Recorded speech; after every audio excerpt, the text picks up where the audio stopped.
Welcome everyone to the night stream, last stream of the year 2021. Thank you for joining in. And go ahead and say hi, Jenny and Xbox and Jason. Thanks for joining in. Xbox, you are sick.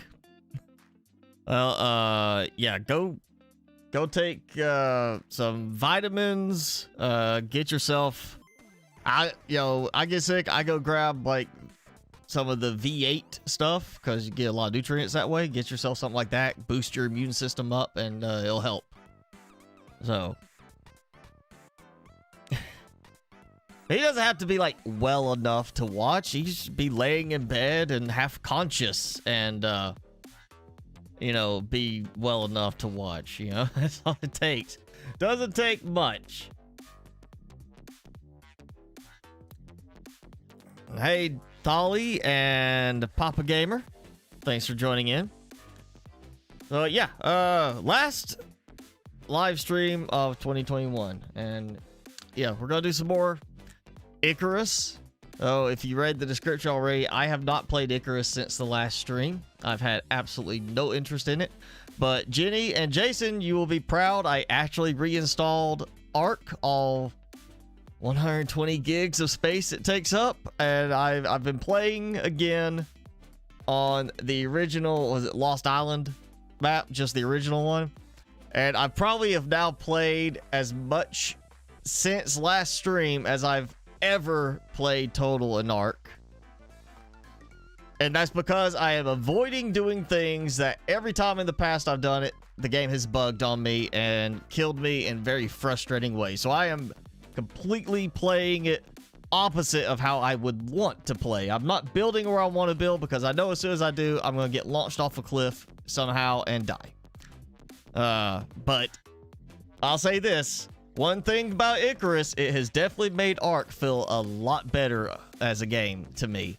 Ark is a lot less frustrating now after playing Icarus. So I'm not set on going into Ark now as a, feature, but yeah, if you have been considering Icarus, just buy Ark. It's better. It runs way better. I can play it in 4K, 60 FPS, no problem.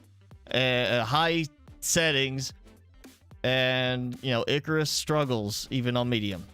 So I would say just spend your money on Ark. It's actually on sale right now too, at a better discount than Icarus. So if you haven't bought Icarus yet, just buy Ark if you want something like that. Hello, Sanchez. Thanks for joining in. Yes, I decide I will give Ark a try, Jenny, because of Icarus, and how frustrating Icarus has been. And again, it's honestly made me see Ark a little bit better now than if I had not been playing Icarus. And if I had not been playing Icarus and I downloaded Ark again, I'd already probably uninstalled it again. But the fact that I've put up with the problems in Icarus has made Ark less dysfunctional feeling. Even though there's still bugs, I'm not like huge game-breaking bugs, but there's bugs that have been in there since 4 years ago that I'm already encountering again, and I can't believe they have still not bothered fixing it. Even Ark, I am having the same stupid thing like in Icarus where you try to get out of the water and it launches you in the air. It's not as bad as Icarus does it. I'm like, it's like a hop out of the water. It's like, oh, I'm coming to surface, I'm swimming, I'm nowhere close to shore, and ooh, like that. Just kind of jumps me out of the water for a moment. Icarus, it's like you're on a catapult or something. A crippling addiction to Factorio. I cannot tell you how to handle that because I don't have an addiction to Factorio. That's one that I would not be bothering with. Playing Icarus with a friend is fun. I still think playing Ark, even by yourself, is probably more fun. Ark is just, even as many bugs are still in that game, it's far more polished than Icarus is by any means. There's a lot of games that are even early access still way more polished right now than Icarus. So I'm still completely right now don't waste your money on Icarus yet, especially since they only did a 10% discount. I mean, come on, you're struggling to get good reviews. You probably want to get more people playing so you can maybe get some good reviews. Put a bigger discount and get some people in, especially make up for the fact that a lot of bad reviews are talking about how the game is early access quality and not full release quality. You know, I would be like, let's sacrifice a little bit of our income to see if we can improve these ratings that may ultimately help us in the long run get more people to buy the game. So I am building a tower of wood in Ark on the southern shore. That's where I'm at. It was near where I just picked the starting point that was right there, and it was like, all right, I'm gonna go over here, and hey, there's no aggressive dinosaurs here. I'm gonna build. And I just kind of started building a little thatch hut, and now I've got me like a 4-story wood tower that is honestly way more room than I need right now anyway in it. So I'm I'm just, you know, whatever. I'm just trying it until I get to the point I'm like where I say this is not worth the 120 gigs of space it's taking up, and then I'm dropping it. YouTube suspended your account. Why did they suspend your account?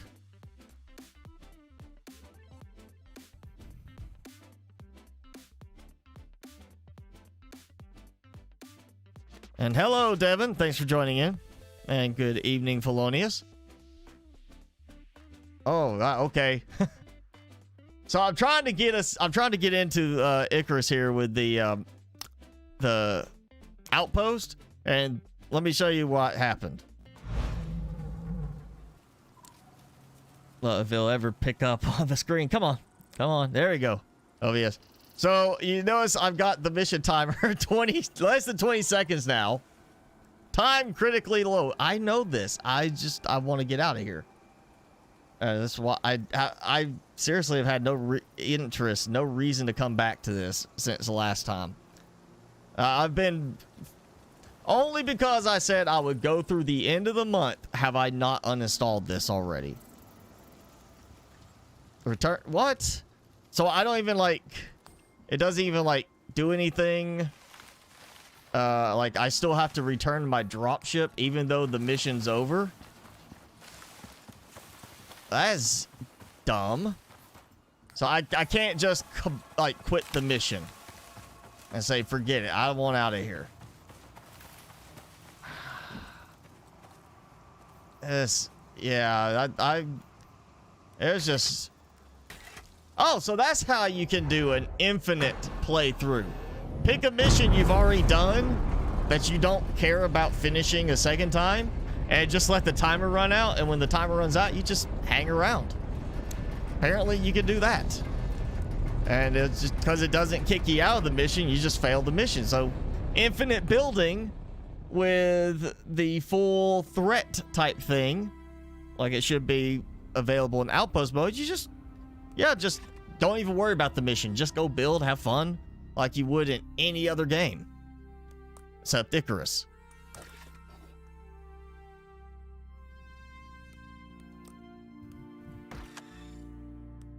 And we're going to go into my outpost because I don't want to deal with frustration. Middle, left, I think it's towards the middle, Jason. Yeah, I'm kind of close to the red tower, but not like that close. I'm like my Pteranodon, I can fly over with him if I really want to, you know, without like maybe one-time landing. So I'm not far away. I guess I am, like, if you on the map that you have, I am kind of closer to the middle. Like, I guess the red tower, if I'm thinking of the right tower, the right one. The red tower, and then there's a bunch of like rocks, like large rock formations along one edge. I'm kind of in between those along the coastline, just because it felt convenient, and again I didn't have anything like right there trying to kill me, so I did that. Right now, I'm really just in Ark. I'm just trying to get my footing with how certain things work, since usually I have never made it that far in the game before I just uninstalled because of, again, just absolutely annoying bugs that there's no reason for them to be in the game at this point. And now I gotta get used to the different controls here.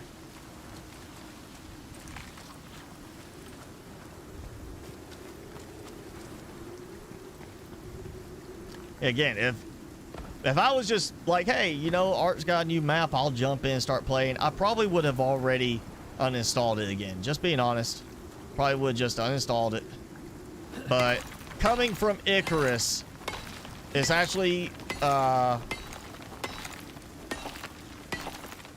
enjoyable, but it's not frustrating. It's tolerable. That was what I was trying to think of. Coming from this game, Ark is now tolerable, because what bugs I've encountered there are nothing compared to the issues with this game.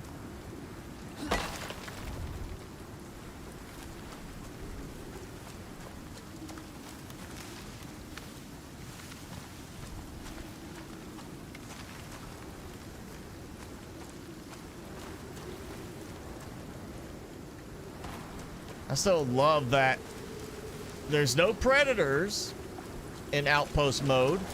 There's no bad storms, but I still have to worry about shelter from a storm. Just the rainfall. I have to worry about shelter because it still will have a negative effect. It's like, if you're gonna just say the storms are not gonna, like, you're not gonna have your base destroyed, you know, why even bother with the whole having any effect from the storms? Just let it be like, oh yeah, you're perfectly fine, you don't need shelter. I still don't get that too. Hi Peter, thanks for joining in.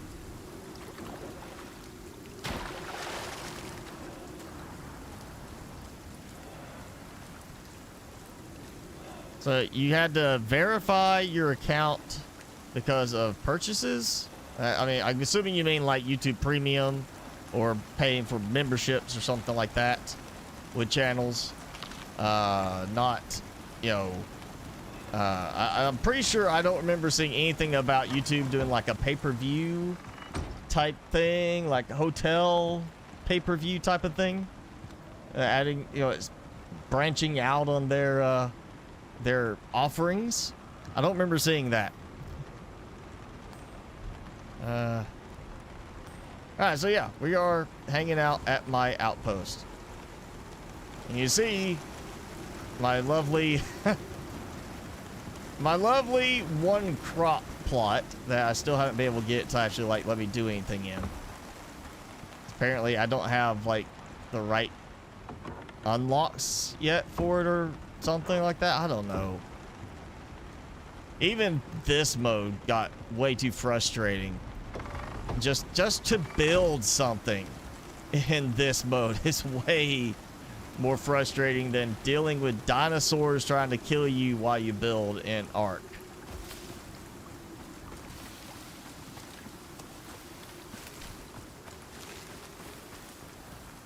We're gonna go. I'm gonna go get some materials. Let's do that. You can't make purchases and become a member. Okay, that's the problem. Yeah.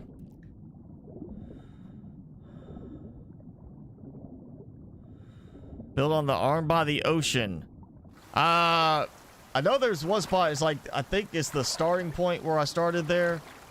In Ark, that is like there's a little strip of land. It's like, here's the ocean, and you got this little finger of land coming out between two sides of the beach. And it's like I started there, and then I went east to the other coastline there, and that's where I have my base. Is a little ways down towards the turn right there, because there was like a lot of plants for fiber and a lot of trees and some. There's big boulders there too, so I was like, at the least I can hide behind the boulders temporarily until I can get things set up better. So that's where my base is right now in Ark. I just figured I'd build there. You know, I'm still surprised by one thing, and I'm sure it's probably a factor of where I built, because I guess, you know, I'm in the hotter zone of the map. But it's so surprising that I'll be like, I'm in Ark. I'm standing here. It says, you're overheating. Oh, you're perfectly fine. Oh, you're overheating. Oh, you're perfectly fine. Oh, you're a little warm. It's like I take a single step in any direction when I'm overheating and I'm fine. But I can take 1 or 2 steps further, you know, opposite direction from where I, you know, just keep going which way I was going, and it's only I'm overheating again. And I'll be overheating standing right next to a fire, and then I'll walk away and I'll suddenly be freezing, and I'll go back to the fire and I'm perfectly fine. And then I go back to work elsewhere in my base where there is no fire, there is no torch or anything to keep me warm, and suddenly I'm overheating again.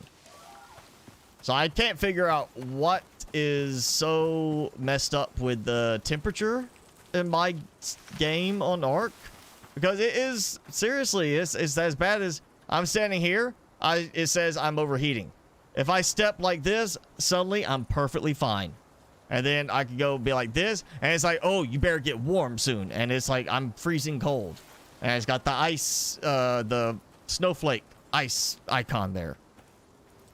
I was using cloth, and I had the same problem with cloth. I've taken my armor off. Same problem happens with my armor off. I've tried with, I'm doing like the leather armor, hide armor right now. And yeah, it's the same thing with that too. Every single armor I wear, it doesn't matter. I'll move 1 or 2 steps, and suddenly it'll say, you're overheating. And then I move back. I move another 2 steps, and suddenly I'm freezing cold. Moss hops. So I got, not moss hop. I was able to get a triceratops because I was able to get on a boulder and just kept pegging him until he went unconscious.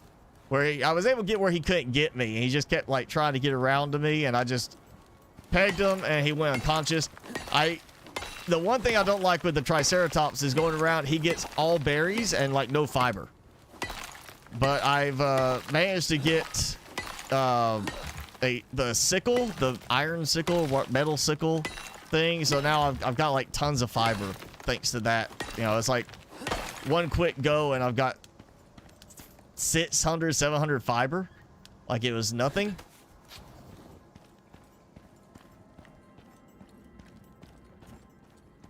What is that? That's, yeah, iron. Grab some iron ore.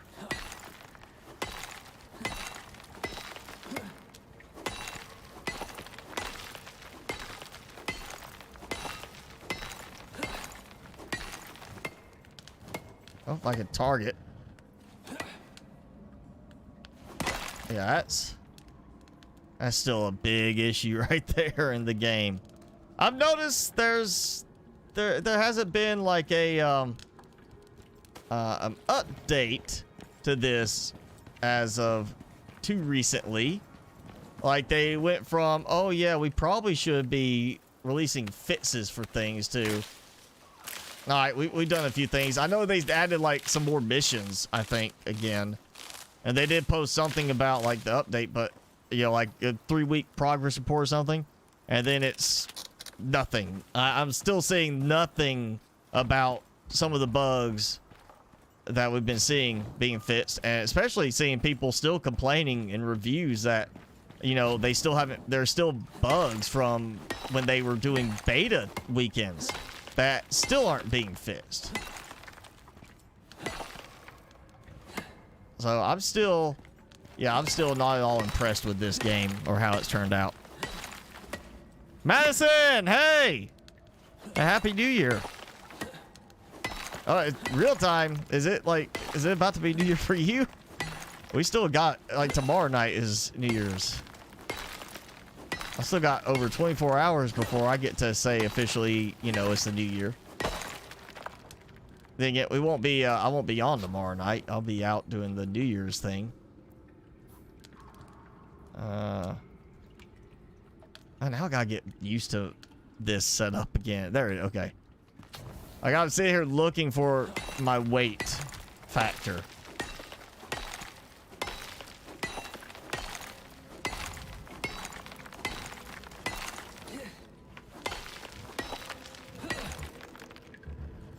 I will say this. Ark is like, I mean, like in no time at all, you level up in that game. I mean, I've had no issue leveling up. And I mean, just even sitting still, I've watched my XP go up. You know? And it's like, in less time in Ark, I'm already at like level 50? 50 something, maybe 60 now on my character, compared to I've just finally managed to get to level 15 on this one. Like, this is definitely made for slow progression, especially when you get so few points in here. And it's like, it doesn't matter if you just died. You keep, every time you die, you get another increase to your XP debuff, your XP debit, I guess you could say. So I'm still like, you see just how much of red I've got to get through on my experience to get rid of the bad deaths that happened last time.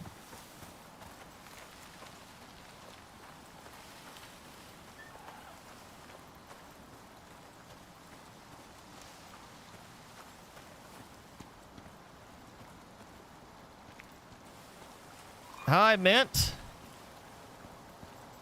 Thanks for joining.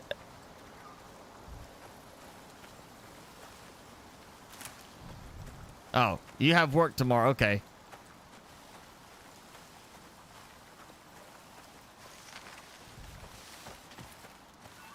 Jay, S-Bots, who are you talking about blocking you and kicking you off of mod?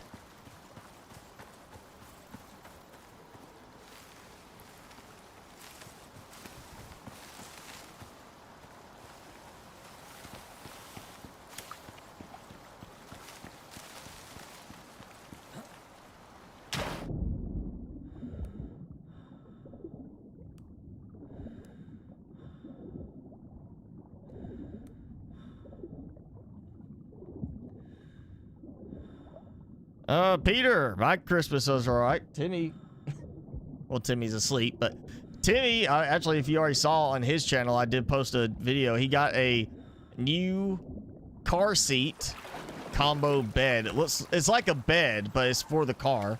He got him a little dragon plush toy that he absolutely went crazy over, and he got like 4 bags of his crack doggy treats. His little crack sticks. Doggy crack. He got like 4 bags of those because apparently they're getting fairly scarce right now. And some of the brands have gone up 3 times their normal price. So yeah, he got a little stockpile of stuff for that reason. Let's see. Yeah, we're going to just, if I remember how to transfer Automac. There we go. Actually, I don't think I need to put that in there. Ah, this is so different in comparison to Ark. Definitely taking some getting used to again to doing this. Oh, yeah, I didn't put anything in there because... well, it's over there by a light. Let's see. Okay, I've got those going. There's something I was going to build. It's not the rain reservoir. I got stuff. I could do the textiles bench. What was it? I was good. There's something I was going to build. Anvil bench. That was it. The anvil bench. I need to build that. And I was short iron. Is what it was. Okay. Yeah, so I'm going to do that.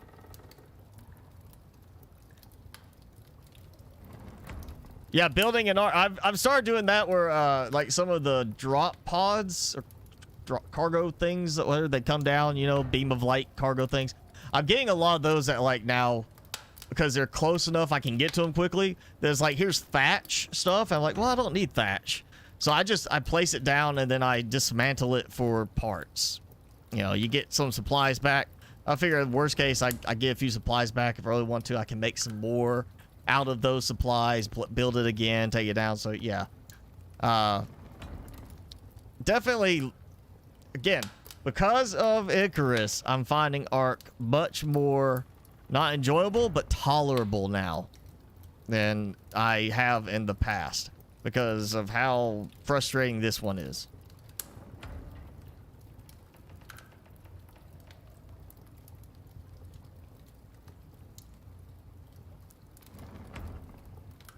You had 3 Christmases. Oh, that works.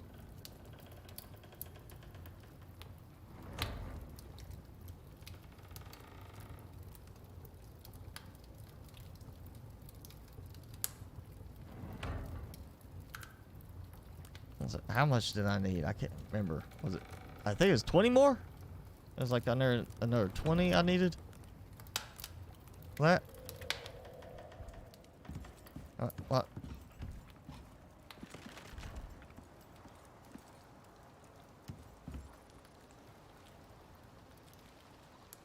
It is, I want to say peaceful. I mean, if you want to just like peaceful building, you know, adding the option to turn on predators would be great. And that way, if you said like, you know what, I don't want predators, I just want to do like this, you know, I could be a little bit more in line with this game. But there's just too much that's like, there's just too many things that were poorly thought out and implemented in this.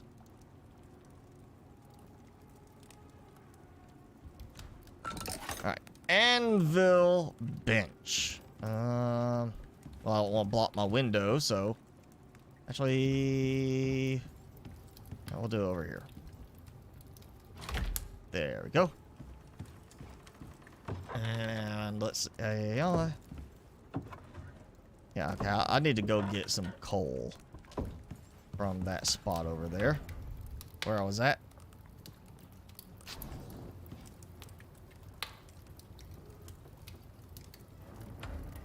Huh, well, that will go for a while. Okay. Let's see. I had... Where is it? Where is it? I swear, I thought I had a torch over here, but I guess I moved it.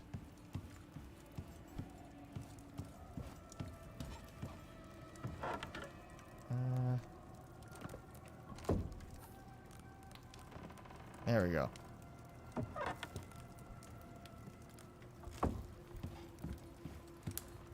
Alright, what do we do with this? Select recipe. Nail and... I can make nails. That's it. That's all I get. I get nails.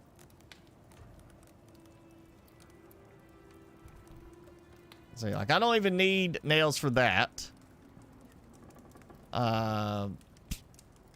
Textiles, but I don't need nails for that. What was it? Oh, that's what it was. The masonry bench. I'm still not a fan of the font in this. It doesn't look like masonry. It looks, the R with like there is just looks more like it's, you know, the A is like a rounded A at the top, not the angled. So it looks more like masonry. It's a masonry bench. So I should have enough leather for that. Yeah, masonry bench. We're gonna do a masonry bench, which will take 12 ingots. Okay. Oh, hey, look at that. I got 18. All right, we can do that. Let's see. Oh, maybe, you know, select the recipe. Yep. 12 iron nail. There we go. And I'll make the masonry bench 12 leather. I think I have... Yes, I do.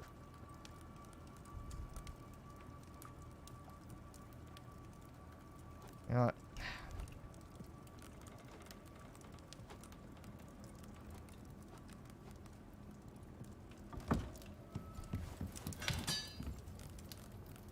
Alright. Take. Masonry bench. There we go. The canteen and O2 tank in the workshop are must-have. I'm assuming you mean in this, which that doesn't matter because after tonight I am deleting this. I mean it would have to be like tomorrow they release an update that just flat out like just turns it around suddenly and everybody's just raving in it about the game quality now and reviews for me to be like, okay, maybe I'll give it another try. Because I've already picked out I think the game I want to do next. I'm like 95% set on it. I'm just holding out that little bit of opportunity for something else to come across my radar.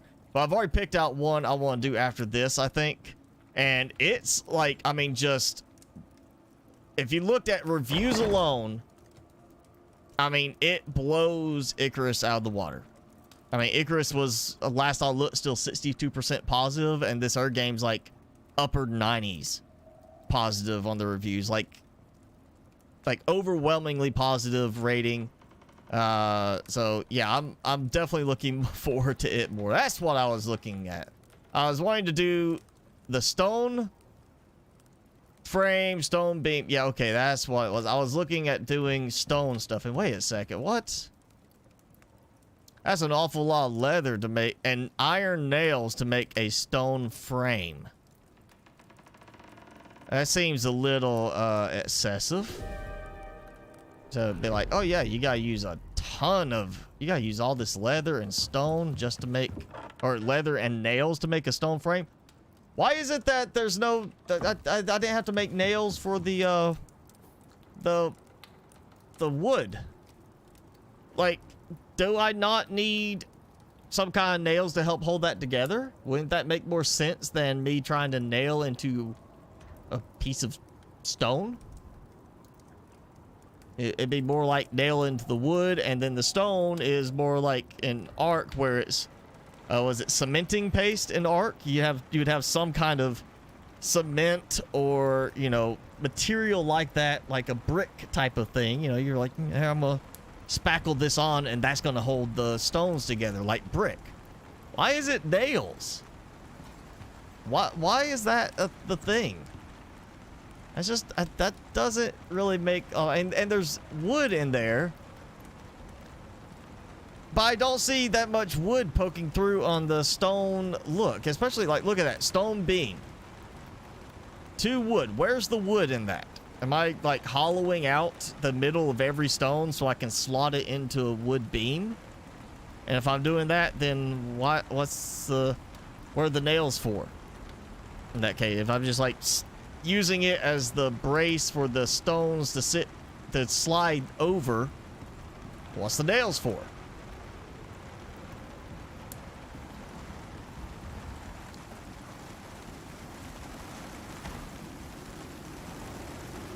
Let's see. Yeah, let's settings. Even on this level, medium effects, all this, I'm still getting better frame rate and arc on Epic at 4K resolution than I am with this, and it's running better. You got VR for Christmas. I was going to ask you about that because I know you said you watched one of the recent videos in VR, which I was kind of wondering about that. Like, does it like just automatically like just kind of adjust it a little bit, make like 2 copies so it looks sort of like it's 3D? Or does it actually like give you a full 3D like you could turn your head and it makes it feel like you're almost in there? Because I was trying to figure out how that would work. I know in some of the VR stuff it really is like the YouTube VR, if you use the app with the right headset, like a Google Cardboard, depending on the app, you can actually, or the video, you can turn your head and it'll turn the video as you do that. But I was trying to think of like, is there a way they can emulate that on somebody's video that maybe not set up for that. Also, which headset did you get? Please do not tell me you got a Meta Oculus.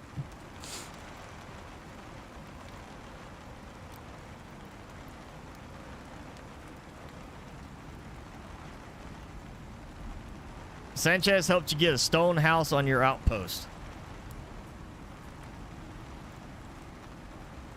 Oh yeah, actually that's the other thing. I got... Oh, I didn't do it in this. I did it in the other one. I was going to do like the upgrade hammer. Where was it? Oh no, I looked at the... I think maybe I put the... Maybe I did it here and I just put it away. Yeah, okay, I did it. Building upgrade tool. Improve your structures without tearing down. Replace an existing structural piece for an advanced version if you have that item in your inventory, which is why I wanted to get the masonry, the masonry bench going. And that's the problem is when you look at the building upgrade tool, it doesn't give you the little tooltip there until you build it. And if I had known that was the case, I would have not built it yet. That is something that I'm definitely finding much better implemented in Ark, and these devs should have taken a cue from that, because you can go and look at tooltips on everything, even like stuff you haven't unlocked. You can look at the full tooltip for it, and it's not an issue. You know what? Let me think. Yeah, okay. There's a cave over here. I remember finding at one point. So we'll go look for a cave over here and see if I can get some more supplies. We'll get some coal for my production. You got the quest too. I am playing Ark Survival, but I'm not going to be playing it on a live stream or doing any video content for it just yet. Because I'm honestly, I'm surprised I have made it as long as I have this time around in Ark. And again, that's only because of how bad of an experience I've had with Icarus has been. If it wasn't for Icarus, I would already uninstalled Ark again, just because there are still better games out there that play better. No, I have picked a new game I have not played before, but the reviews even put Ark to shame. I mean, it's a game that has got like just really amazing amount of positive reviews for it. And it's a survival crafting building game. So we're going to check it out, give it a try, and see what it's about. Now, maybe I'll go and do some Ark in the future, but I'm not going to do that right now. I'm going to wait. Kind of what I'm thinking right now is I need to change things up a bit, at least till I end up finding like a game that I just absolutely love and cannot wait to play at every chance I get. I feel like I want to start doing like rotating a game every month. Like, let's try a new game. And I've actually got I've got one game that I've been meaning to look at that I was sent a key for finally, and it's been on my radar to look at. I've also got another game I just got sent a key for that is both, well, one actually I think just went full release, the other one's early access. So I kind of want to do, like, I'm wanting to check both of those out, but I don't want to just be bouncing back and forth between games. So I'm kind of wanting to do, like, maybe each month we check out a different game during the streams, at least till I find one that I'm like, this is my jam. And I feel like, I cannot wait for the next stream because I'm so ready to play it. And I'll tell you right now, Ark is not that game. That just looks bad right there.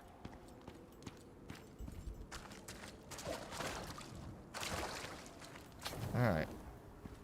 That kind of looks bad too. Like, there's still some ore in the middle of the walking path that I didn't get.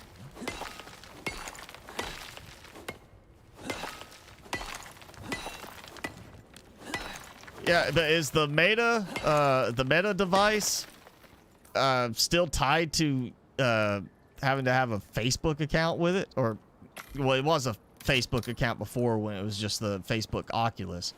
I know somebody actually, after they made it where you, because there was like a Facebook outage, so all these people couldn't play any of their games because they could not get connected to Facebook with their headset, and it wouldn't work otherwise. So some modder created a hack to allow you to disconnect your Oculus from Facebook and still use it without having to be connected to Facebook. And you know, just people went crazy over that, like, yes, thank you. And that's why I won't get an Oculus. If it's got to be tied to Facebook for it to work, there's no reason to get it. You know, it's one of those things, like, what happens with, like, if the service is down, you know? Like, why pay for Stadia, you know, to stream your games if, you know, in the end, Stadia has an outage, you can't play your games. That's one reason why I'm not jumping on the whole game streaming stuff, because I want to have the game installed. I want to have it where, as long as I got power, I'm good to go. I don't have to worry about somebody else having their stuff working right. Well, I typically don't play, do like specifically hosted server type game play, because what happens when the server's not working? You don't get to play. And I kind of like getting to play. Apparently I cannot harvest that right now.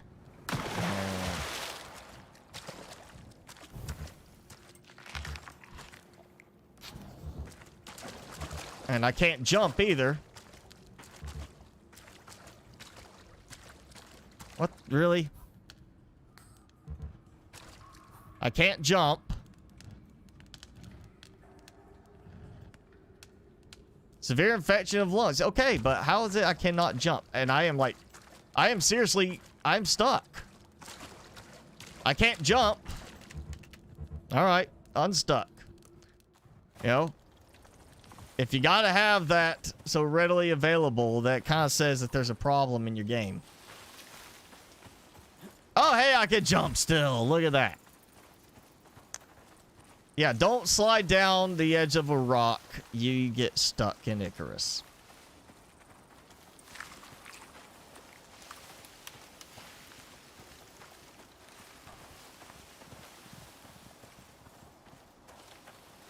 You tried Ark, but it's not as good as Icarus. I am completely in the opposite on that. Like, I mean, yes, Ark is not an amazing game by my expectations, because I've played games far better than Ark, but Ark stands out way better than Icarus to me. I mean, right now I'm on medium settings, and I'm getting lower frame rate than I get in Ark with Epic in full 4K. I mean... And Ark's not even that optimized. It's actually not that well optimized. And I would say Ark's got a much bigger map area too. Even on the original map. And, you know, I'm still in that map and able to build and go wherever. Instead of it being like, oh, you gotta hurry up and finish so you can leave. And then if you come back, you just start over again. You don't get to keep anything. That's still like the biggest drawback for me on this, is that it's built with so much building in mind, but it's also designed in opposition for what every survival building game out there that does well has going for it, which is that freedom to build. You don't have freedom if you're under a time limit.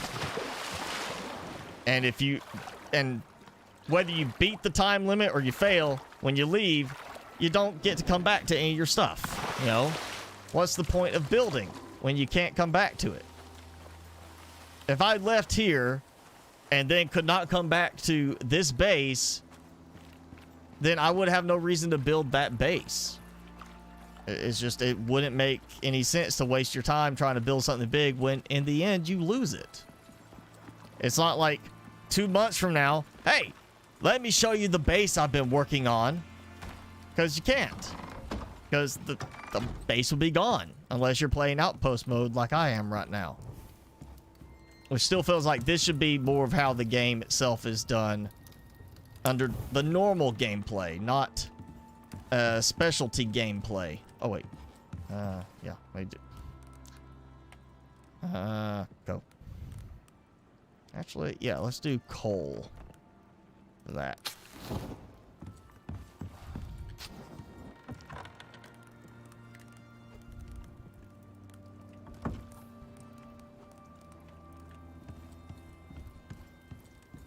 I'll just turn it back on to get some more light going.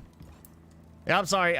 Right now, Icarus, I'm liking it to No Man's Sky. No Man's Sky 1.0 had a decent amount of functionality, but it was nowhere close to what the game was at 2.0 or even at 3.0. And, you know, it was 2.0 before most people said, this is what No Man's Sky was supposed to be at full release. And I think Icarus is going to fall in that same trap where once Icarus hits 2.0, people will say, yes, finally, it's now full release and not early access quality. Icarus is just still early access right now.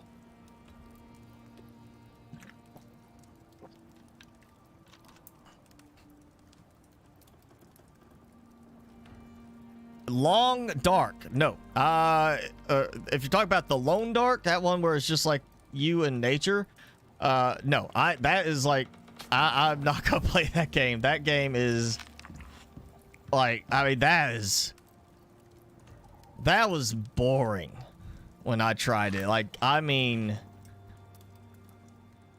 absolutely, like, just horribly boring. I was like, okay, I don't even feel like I know, like, where to go at all in that game. And I was like, I know, I played it because there's so many good reviews of it, and then I'm sitting there like, I don't see it, like, at all. Like, to me, it looked like it was just an unfinished game. You know, it's one of those that got thrown out there as like, it's half done. There you go.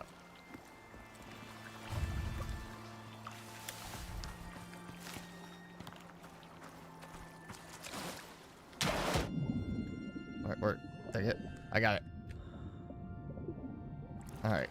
All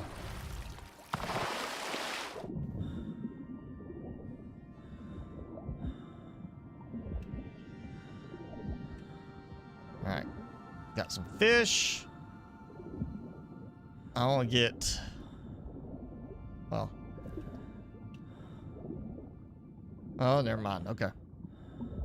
Apparently, I'm not going to get any more fish because they're too fast. Hi, Xbox. We know it's you. Grim Dawn? I'm not sure I've seen that one. There was one that I got sent to check out. And, you know, I want to check it out because looking at the visuals, it looks good. Like, it looks very appealing from a visual standpoint. Like, it's not... Like, looking at this, I'm not seeing individual pine needles trying to render in. But it's got a very, like, cinematic kind of style to the game. You know, the way the environment's done. The reason I'm kind of hesitant, though, is looking at it, it very much is like the Lone Dark. Or Long Dark, whatever it is. And, it's basically like you versus nature, and you've got like wolves and bear. And the only negative stuff I've really seen about it is that apparently early, like a year ago, when people were playing it, the bear was like impossible to kill. Like, I mean, just like nobody could take the bear down. And I was like, okay, that seems like, you know, it could be a little bit of a problem. But, you know, they've now seemed to have made some improvements to it. And it's, you know, it's kind of like that. You're just basically surviving on your own against the elements, against nature. And that's pretty much the premise of the game. I'm going to link it here so you can see if I can get it. There you go. It's called Northern Lights, and it's like, you know, kind of the same thing. I think Long Dark is set in like Canada maybe, or it's supposed to be somewhere in that kind of area because of the way the climate is. And this is pretty much like the same thing. Northern Lights, you know, you're up there in the north, you got the Aurora Borealis. Breakwaters, I have not seen that one either.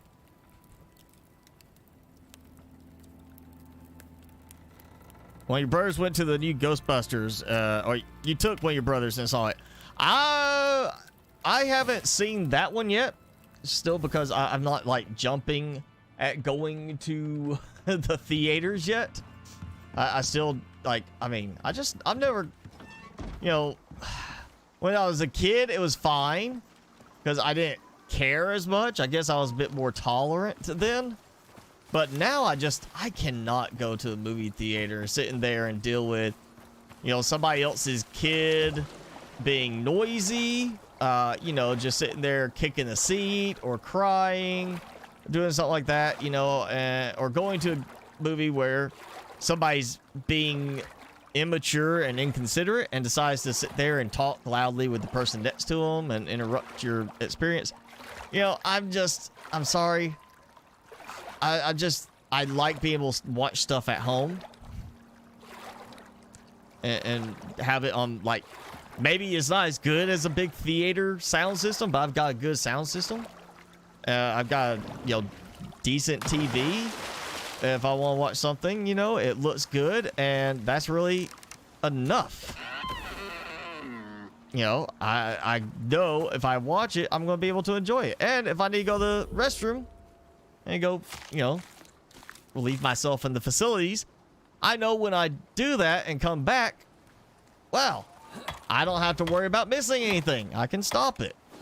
So I've gotten, like, you know, you say spoiled, I guess, on watching stuff at home. So yeah, I'm waiting for Ghostbusters Afterlife, Spider-Man No Way Home, what was it? Something else I'm waiting on. When they come to streaming, I'll watch them then, but I'm not gonna go to the theater. Yeah, I did see that now more movies are starting to go back to being released as just in theater originally. Like, it's gonna be in theaters only, and then like 3 to 6 months later come out on streaming.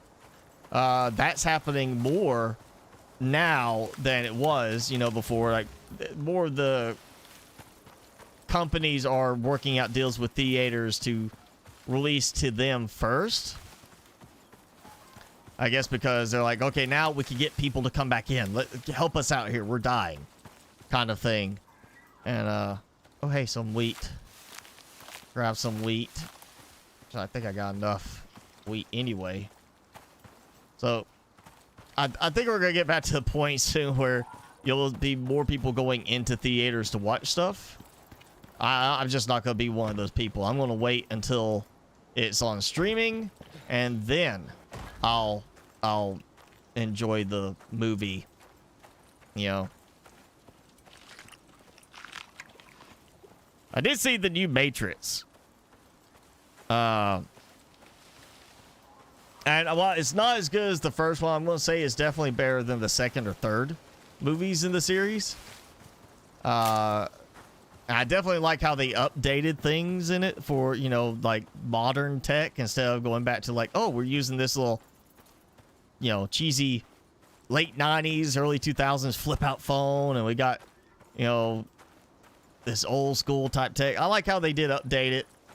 I like how they twisted the story a bit from, you know, what happened before. But it's still not as good as the first Matrix movie. But that's going to be kind of hard to match up to. I think the first Matrix, it set the tone for the whole series. And it's hard for, you know, it's one of those cases, a lot of movies, the sequel and sequels fail to live up to the quality of the original. The first one that really sets everything in motion, and everybody's kind of like, that's the movie. That's it. You know, that's the best it's going to be. like, you know, Terminator was great, but Terminator is one of those franchises where the second one surpassed the original. Aliens surpassed Alien. Trying to remember the other ones that generally get ranked better. Godfather 2 was better than The Godfather, but, you know, Empire Strikes Back was better than A New Hope, Star Wars, you know? But Matrix, yeah. Matrix 1 is still the better one.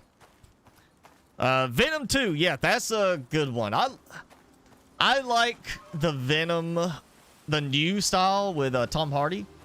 I definitely like those better than oh, what's his name? Whoever did it with the original Spider-Man movies, when they did that, you know, it had emo Spider-Man because he had the Venom symbiote. I think they did a really good job with the Tom Hardy version. I saw a thing, it was like a little post about why those movies are so good. It's because it's not the typical superhero movie. You don't see him suddenly take his shirt off, look all ripped, and like showing his muscles off for no reason. It's pretty much the entire movie is Tom Hardy looking like he's 3 seconds from dying. Like he looks like he's about to keel over dead for some reason or another. Pretty much the whole movie. You know, it's not the typical superhero movie. And then just the banter between you know, the Tom Hardy and the CG Venom character, it's just, it works really well. So Venom, Let There Be Carnage is good. I definitely liked Woody Harrelson in the role, though they did kind of, like, from what I personally remember as a kid of the series with Carnage, they kind of twisted things in a little different direction than I remember. But I guess they did it to make it kind of fit into more of like a movie rather than, oh, we're gonna do this as like 18 movies, because, you know, they've got this long drawn out history from the comic books to follow.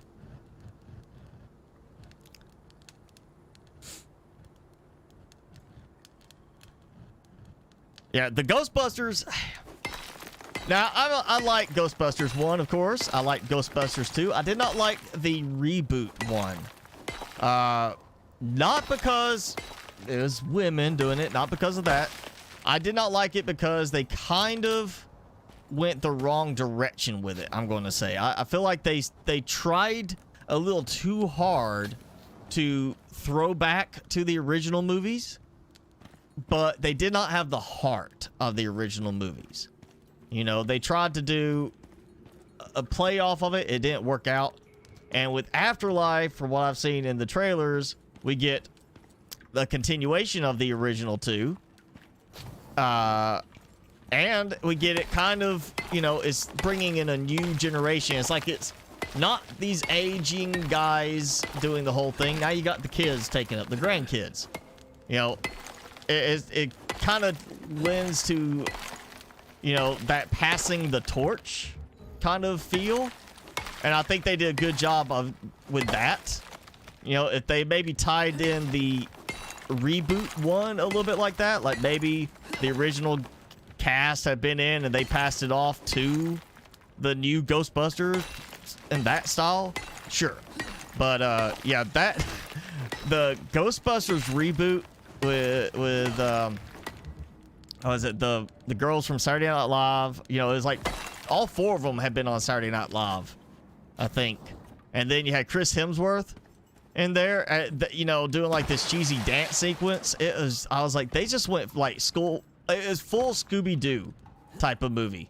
That's what it felt like. It was a Scooby-Doo take on Ghostbusters. It was not Ghostbusters. It was Scooby-Doo Ghostbusters. And, you know, I could not get behind it. Where is it? There it is. Oh, I can't break platinum more with this.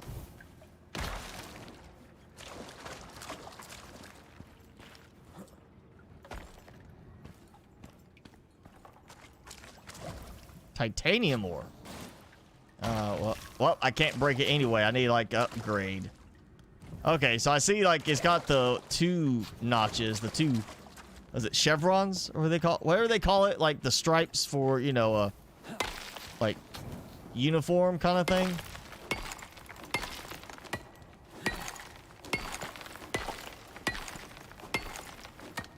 Original Hulk.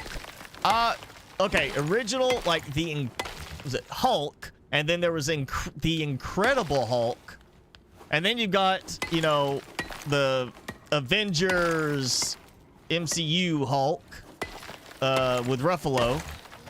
You know, most people like Ruffalo's take on the Hulk. I'm gonna say I do think he has done overall a better style to it, but I did like the Norton, Edward Norton style as well. I thought that was pretty good as far as like the way he portrayed the character. But oh, and Abomination, that fight with Abomination was a pretty good fight. And I love how they ended up using Abomination in Shang-Chi and the Legend of the Ten Rings. And that's a good one too. If you haven't seen that, that's a good one. That is a nicely balanced one. It's not like all explosions. It's not all like crazy fighting, but it's good fight sequences, and I definitely like that one. But yeah, they had Abomination in that one. A little different look to him than from the Incredible Hulk, but you know, it worked. I kind of like those. I didn't like the premise of the first Hulk movie. It's like it felt like they just went with as cheesy as they could on it, and then the whole like making everything like all the comic book style transitions. It was like that feels more like for an animated movie, not a live action with CG type stuff. You know, I could not get on board with that one. It felt too much like it should have been done as a cartoon. For me, you know, it's just had all that stylings of a cartoon movie, but it wasn't a cartoon movie. And the CG, you know, for the time was okay. It wasn't great for the time period. Definitely not good now.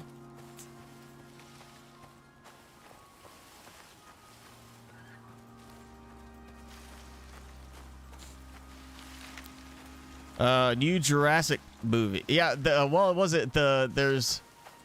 It's not Jurassic Park, it's Jurassic World. It's like, what, Dominion or something? Because, like, the first one, you know, the park was reopened and had been open for a few years, got shut down because they tried to create their own dinosaur. The second one, you know, they went back under the pretense to save the dinosaurs from that island erupting, like the volcano erupting, and ended up letting some out into the world. And I think they're supposed to make Jurassic World. I think it's either the second one or the third one's called Dominion.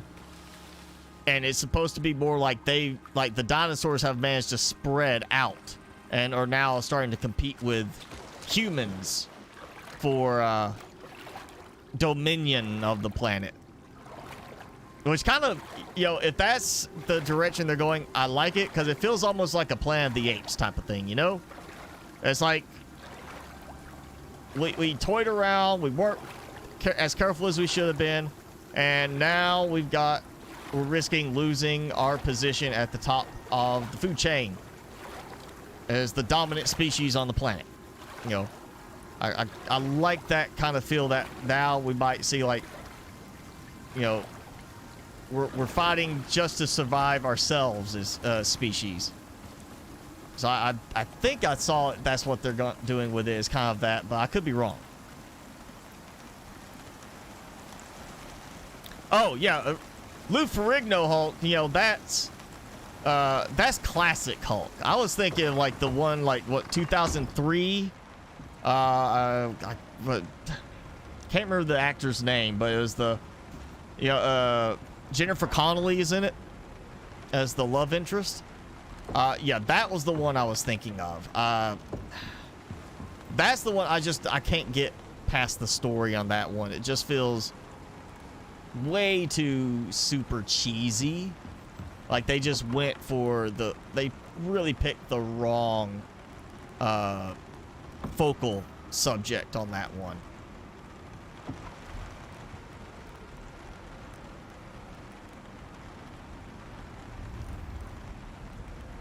Oh yeah, I gotta cook some food before it spoils.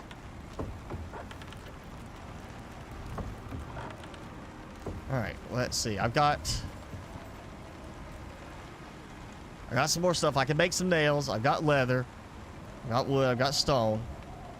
Actually, do I have enough stone? I may not have quite enough. No, I do have. Okay. And then nails. Yeah, let's take that. That. And then let's just max it out. There it goes. I do like how that looks. I feel like it definitely should be cooking 3 at a time if it shows 3 on there. Seriously. John Edward, thanks for joining in. And catching it live.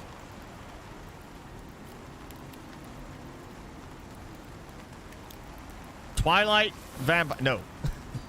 No. Denied. Twilight, the only logical ending for Twilight was for Blade to show up and take out the vampire. That's the ultimate movie crossover right there. Twilight 1 ends with Blade showing up and just taking him out. Done. You know, no more Twilight movies. Story's over. It's good. And, yeah, that's what it should have been.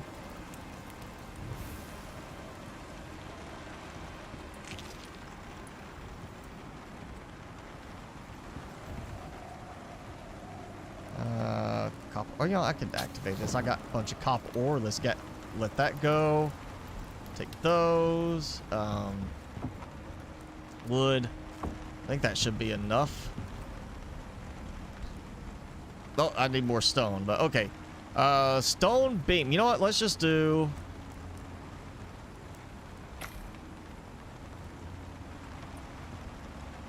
these. And I'm gonna grab the hammer. I want to see how well this works. Because I had to keep adding stone or wood pillars to it. Because like it'd be perfectly fine. Everything's green, but then I build something like the crafting table. I place it down and suddenly things are starting to break. Okay, wait a second. What? I have building upgrade tool. Do without tearing down. Okay. Well, thought it said like, okay, there we go. What it was? I was hit R before and it didn't want to do anything. Aluminum, stone, concrete, thatch. All right. I feel like it should be going in order. Like, here's, like, it should be like thatch, wood, interior wood, stone, or like whatever order. Not like thatch here and then aluminum there. Yeah, I feel like that.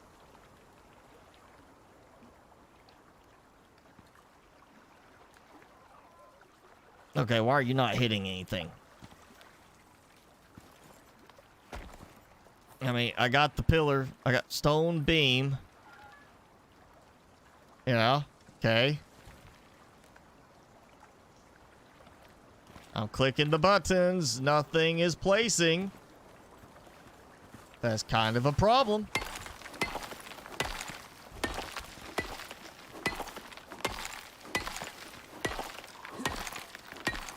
Let's grab some more stone.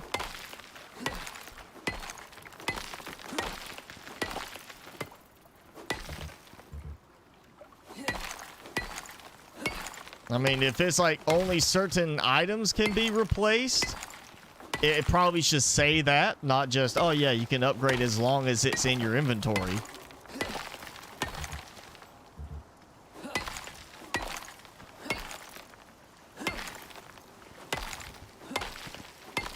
Let's see. Oh, I've still got plenty. I just gotta let my stamina build up.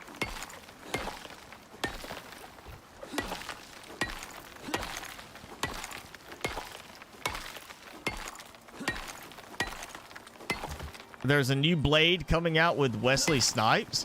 I remember they talked about like having a new Blade movie and maybe having him be one of the vampires. Are you talking about one where he's actually gonna reprise the role? Because I know they've been after the whole idea of like kind of a reboot, but having Blade or Wesley Snipes be kind of part of it.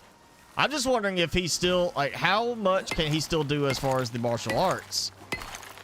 I mean, I don't know, like, how much has he kept up with that? Because the last few movies I've seen him in, he didn't really do much as far as the martial arts stuff in there.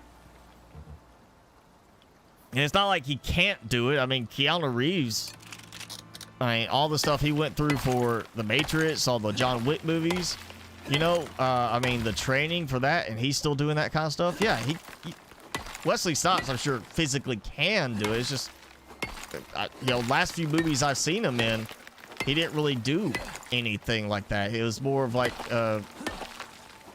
more of that like tough guy character, but it had more to do with like him, just the attitude and the guns.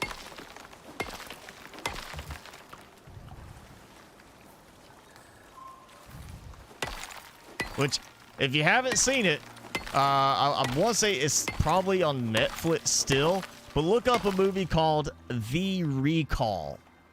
Like the recall that's happening for like 500,000 Teslas right now. It's a movie called The Recall, and it's an alien abduction themed type movie, and Wesley Snipes plays a guy who was abducted. And like kind of sabotaged his career and like went crazy as a result of it. But yeah, he plays a survivor of alien abduction in it, and is a little crazy for it. But yeah, he's more of like got the guns and like the survival trapper type knowledge. He's not doing all the fancy martial arts stuff.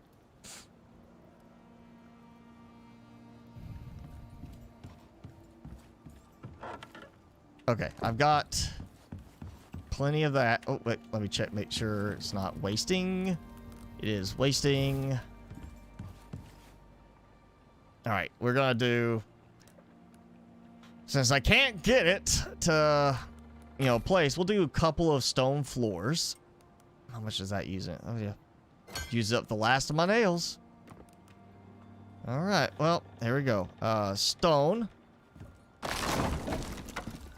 Well, that works. But it doesn't want to do that with the pillars.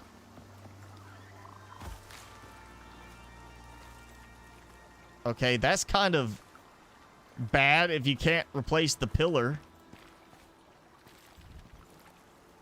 Like what do? I take the pillar out and that part of the structure collapses? And I just have to rebuild the whole thing? Why can you not, like, that's a problem. That's like a mess up. If you can do it for other stuff, then you should be able to do it for this. Don't act like you can't do it. All right, fine. You know what? I'm going to do this. I'm going to see if I can do it this way. I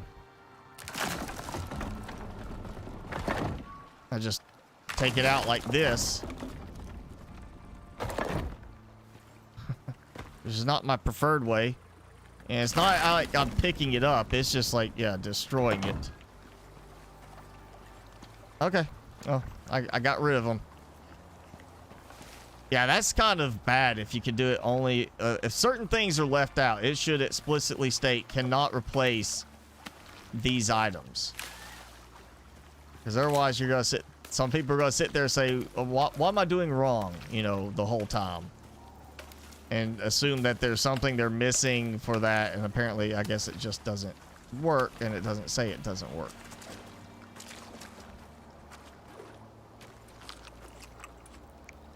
John Cena. See, he's got like, is it a TV series or a movie? I want to say I'm assuming it's a movie, but he's got the Peacemaker role. He's reprising that, and I've seen the one little thing about it, like where he said, superhero named Peacemaker, and somebody says, there's no hero named Peacemaker.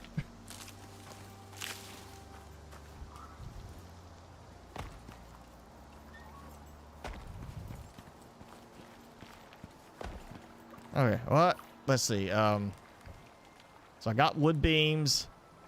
I got the upgrade tool, which only helps in certain cases, and I got the wood floor. So now I got wood flooring. I don't need. I mean, I've just upgraded. What am I gonna use it for? I mean, oh, there's even more stuff. Okay. Yep. Well, I guess toss that stuff in. Oh, that's perfect right there. Yeah, I guess I'll just toss the excess into there. I got nails. Running a little low on leather, maybe? Yep, probably could use some more leather.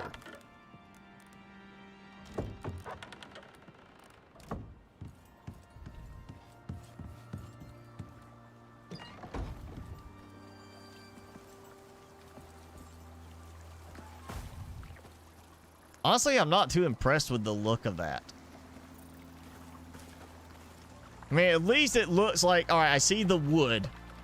I see the structure to hold the stone together, so you're not using like a cementing paste type of thing.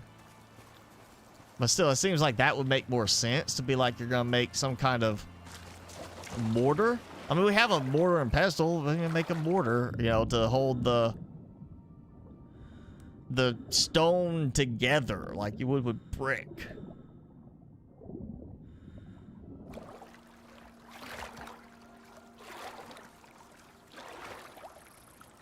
Yeah, I mean, it seems like for the upgrade option, the upgrade with the hammer works, except for the fact that it only works on, like, well, so far the flooring. It hasn't worked on the support part that I heard it creaking when I took that out. And I was like, oh man, I'm just waiting for it to just collapse on me. You know, try and do that. But yeah, other games, you go up to it, you're like, hey, I want to upgrade this. And you upgrade it. In place. Done. Whereas this is like, well, technically you're upgrading it, but you're not upgrading it. You're just immediately swapping it out. It's like that thing in Indiana Jones where he's got this bag of sand and the idol, and he's like, take out some sand. Yeah, okay, that's good. Yeah, all right. And then he's like, whew. You know, that's what I did there. I didn't upgrade it. I just swapped. Because I ended up with the wood flooring afterwards. And if I was upgrading, I wouldn't have gotten the wood flooring. I would have kept the wood flooring in place because I would have upgraded it. Hence the you know, term of upgrading. You know, not replacing. So I guess you could, you know, say, well, if you upgrade your monitor, like I upgraded to a new monitor, I upgraded to a new monitor. I replaced it. You know. And I have my old monitor.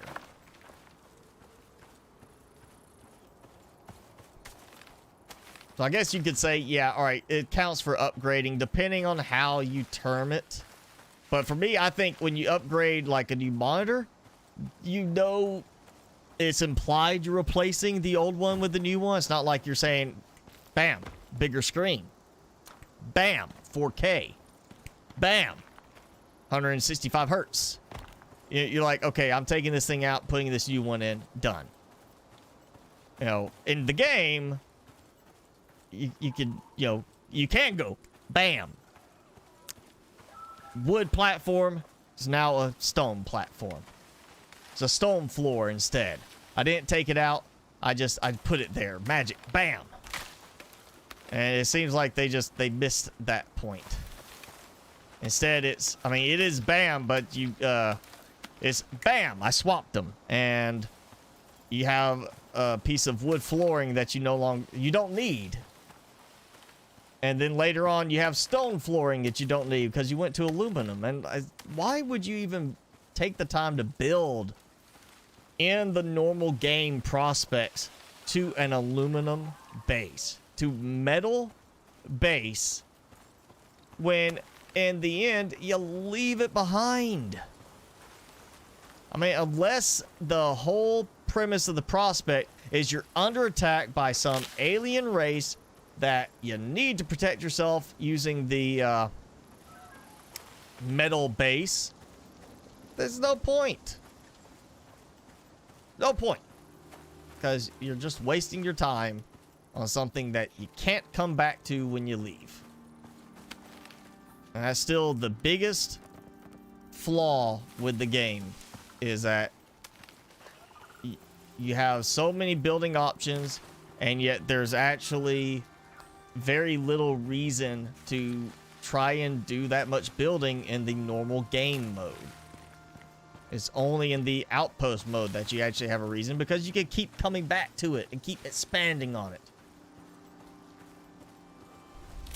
It's like they decided to go the opposite way of the other games. Whereas instead of it being, you can choose to do this little mission here and mission there, you know, it's like, you know, I've been playing a tower defense game recently on my phone. And so you have like the mission progression as you like beat each mission. And then you have the option to go back and do endless waves, like just to see how well you can do. It's like for Icarus, the main gameplay format is the endless waves. And then the secondary mode is the progression type thing where you actually go through and do the little missions to keep going. It's kind of like that. It feels like that's how Icarus did it. They went backwards from there. Because, you know, the normal game mode in that is to do the progression, and then you do the endless waves. Just like in a open world survival crafting building type game with a lot of base building capabilities, the normal mode is you are able to freely go and build all over the place. And Icarus is all about build only enough to get by and complete your mission and then move on.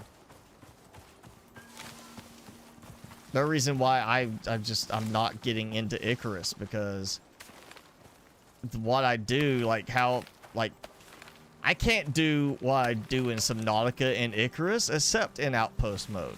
I can't do it in the normal game. Because at some point, I either fail the mission and lose the rewards, or I complete the mission. And regardless, if I want to leave that mission, I lose everything. I do. You know? I can't come back 6 months from now and say, hey, let me go check out that old base I had over there. It's just, it's not done that way.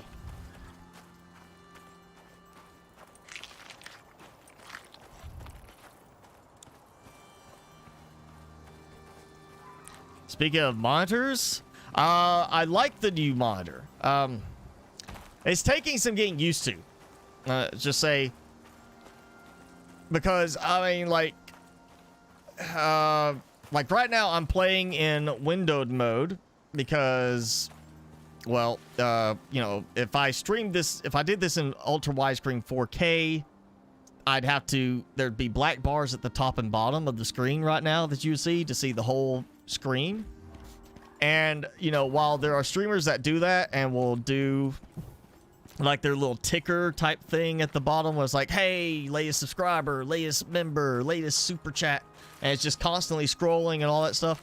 I don't like that, you know? I don't like having that spot there just to try and fill it in with that just because you're covering up that there's empty space.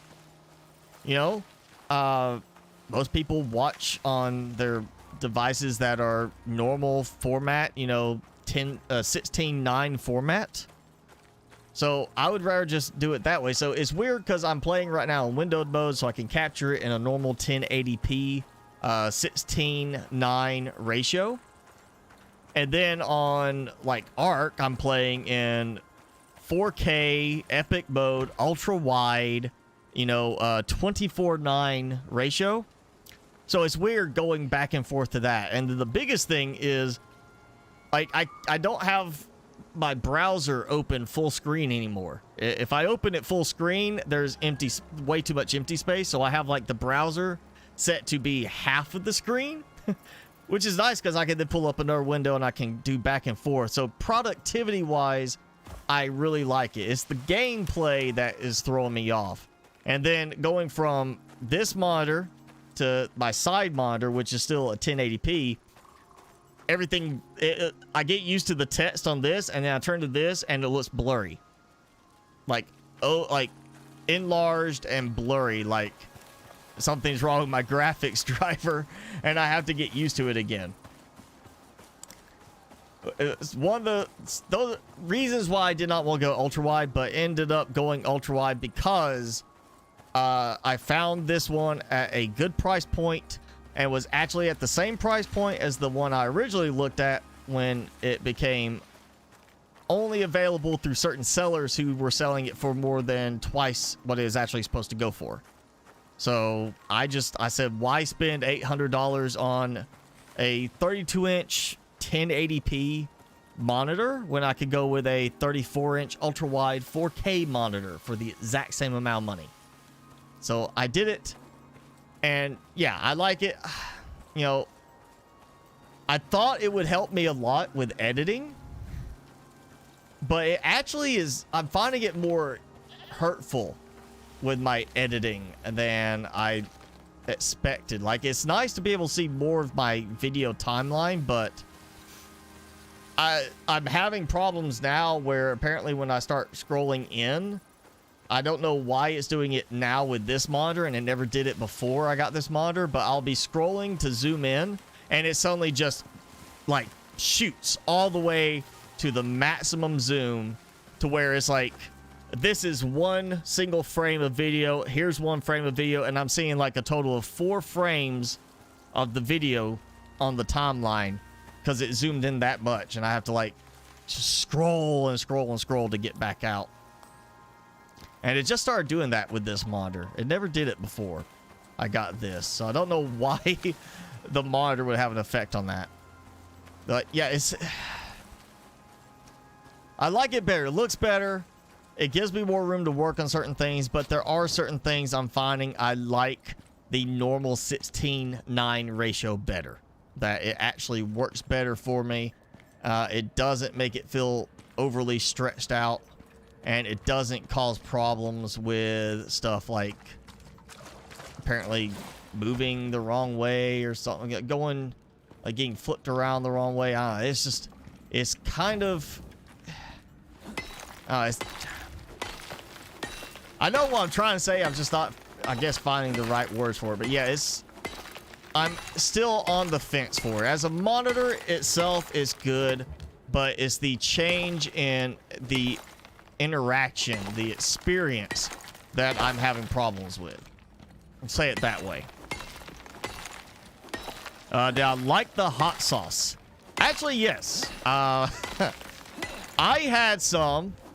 And another guy, he's had some. We start off because that has Carolina Reaper, Ghost Pepper, and Moruga Scorpion. It is straight up says over 1 million Scoville, which I've got some hot sauces that have a 1 million Scoville extract in addition to the peppers. So I was like not too worried about it, honestly. But, you know, I started off light. I was like, you know, it's early. It's morning. I haven't had that much to eat yet. Let's start off with just a little bit. I got a taste. Yeah, my mouth was on fire for a bit. And then, one of the other guys decided he would pour out a, like, it was about the size of a nickel. And he just did that right off his hand. I was like, hang on, I got, like, chips or something. You can put it on a chip. Come on. He just did it right off his hand, and he's like, oh, that's all right, you know, good flavor.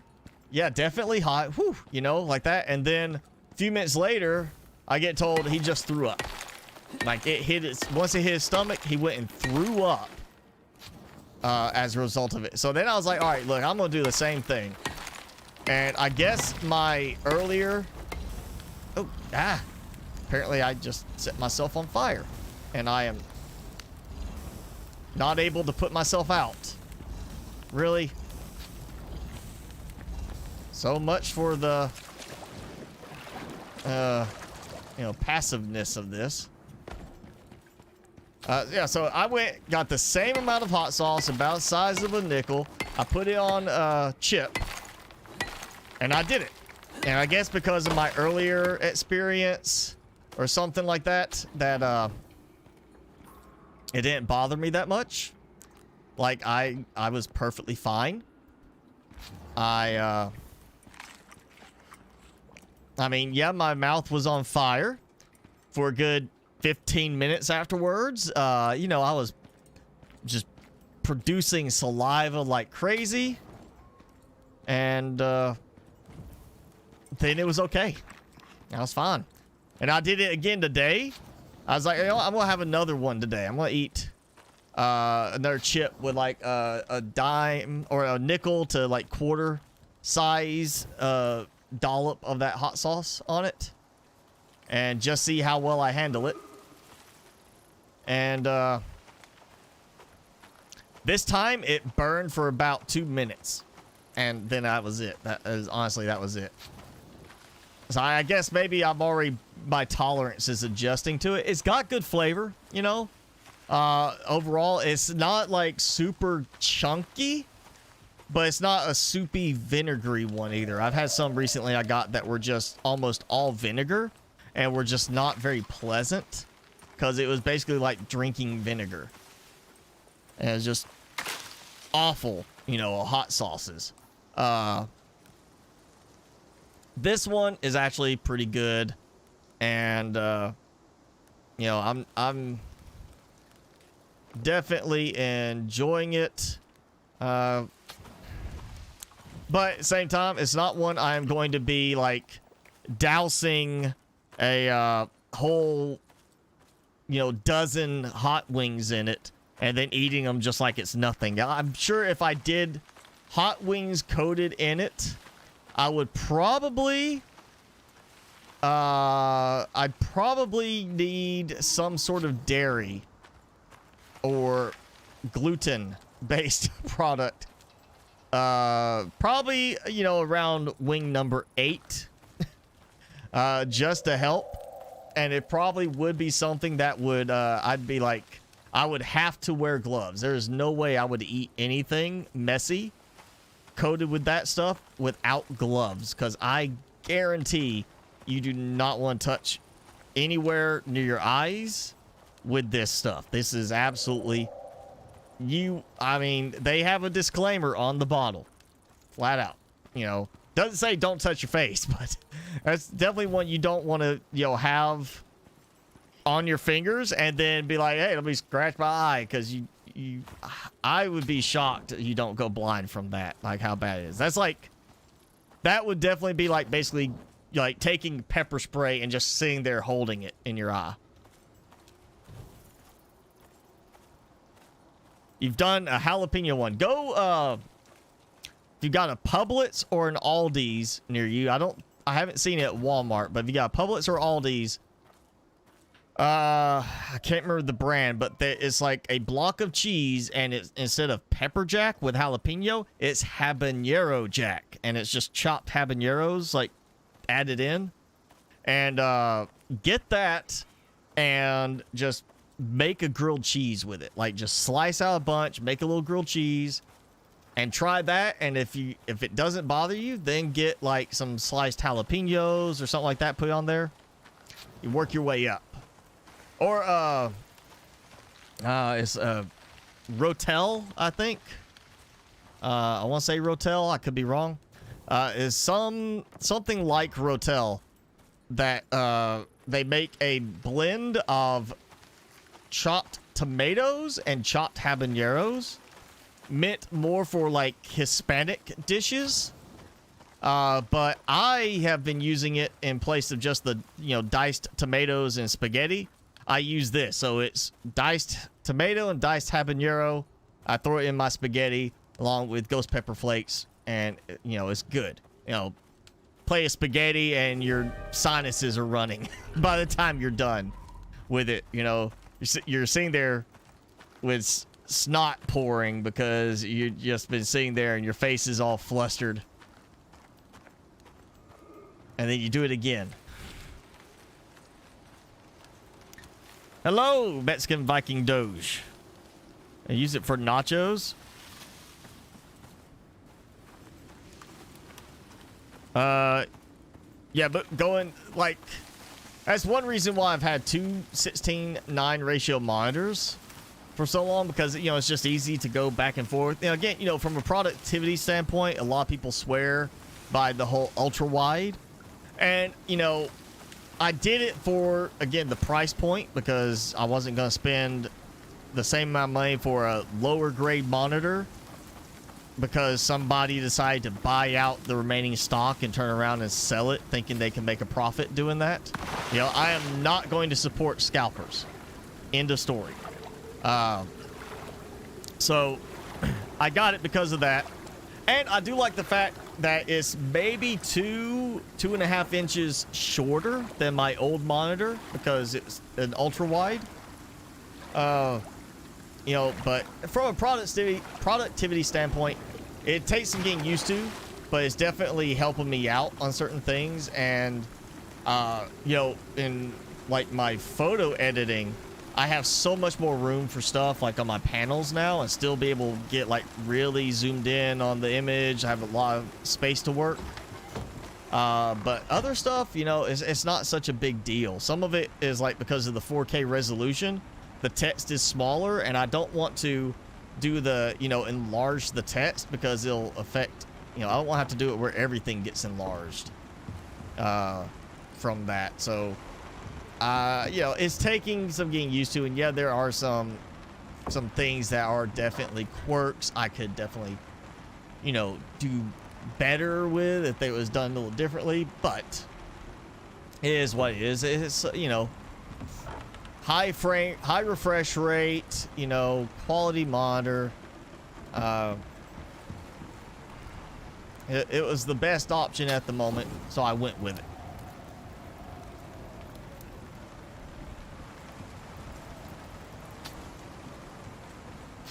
And yeah, that was the whole aspect. Like I said, I don't want to do the ultra wide ratio for like when I'm streaming, so you don't have black bars at the top and bottom.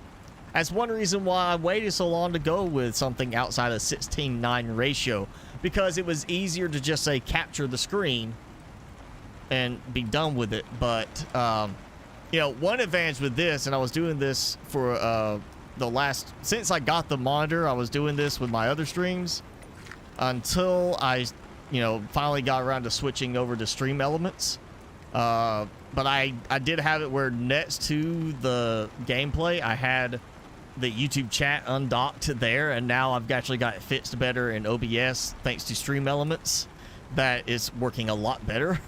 So I have like the chat in two places where I can see it to try and keep up with it better. So yeah, having, you know, there are some things I'm having to tweak and work around with that, and I'm hoping now soon I'm going to try to finally move away from Adobe Premiere and Audition and move to DaVinci Resolve and just go fully in using it. And with that, not have to worry about it being like a layout problem, because I'm hoping I'll be able to get better layout with that, and with having it like this. Well, let's see, that's how fast. That's moving pretty fast. All right, so that's 40 iron ingots. Let's just do 10 at a time, so I don't like just blow through all of the ones I have. Ooh, yeah, leather. I want to get leather. I don't want to start with just the floor on every, like doing all the flooring. And leather is going to be the problem now.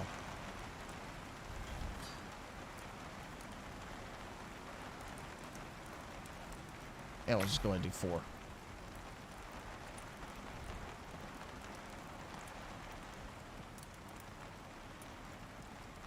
Oh, yeah, I don't even have to do that. Need that. There we go. Well, I guess we'll just do this right here.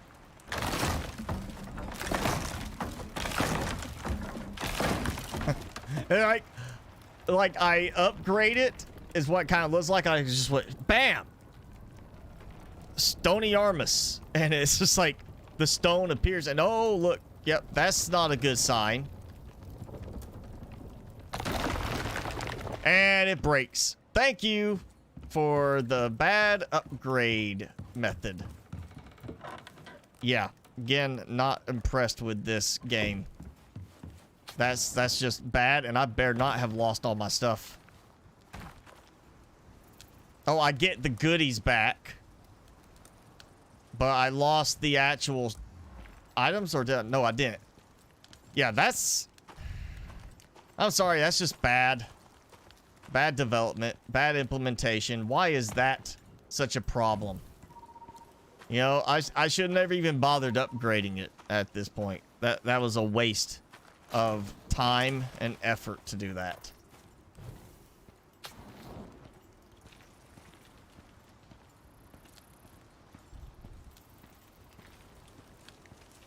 And it's funny is the other pieces did not collapse. And I've had, you know, similar support setup over there. And it's bad that I've had it do that before where we kind of be bouncing and never break. Just be kind of like, if you put any more weight on me, I'm going to break. But that just went like, done.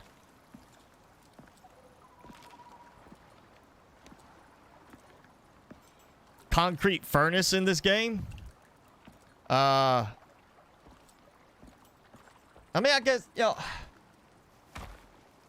I mean, if you're comparing it to Ark, I mean, yeah, it seems like it is faster than Ark, but... You know, the fact that I had that happen right there is kind of an issue. And I'm afraid to actually place anything down right now. Like, I really am. There's my stone furnace. Anvil. That's all it was over there. And, oh, floor torch, yeah. Yeah, I'm not...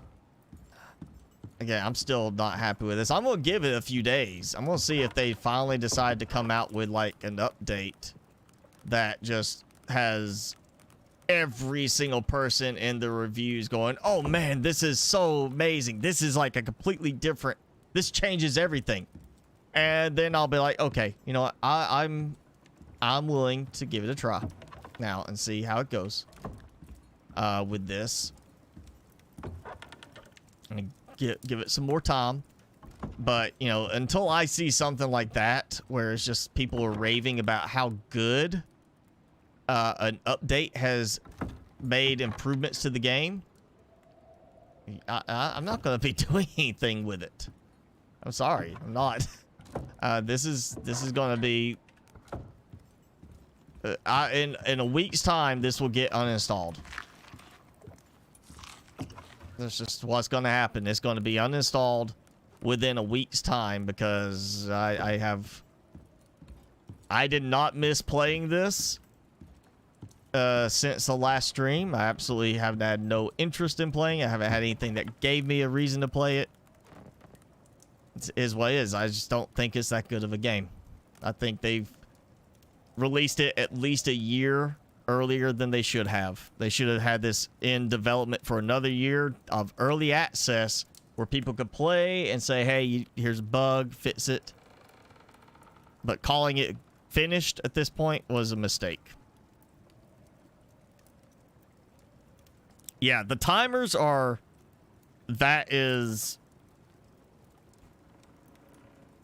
That's the biggest thing about it. Again, for a game that has so many things, I mean, look at this. There's a lot of stuff you can build. There's tier 2, tier 3, tier 4. There's plenty of stuff you can unlock and build.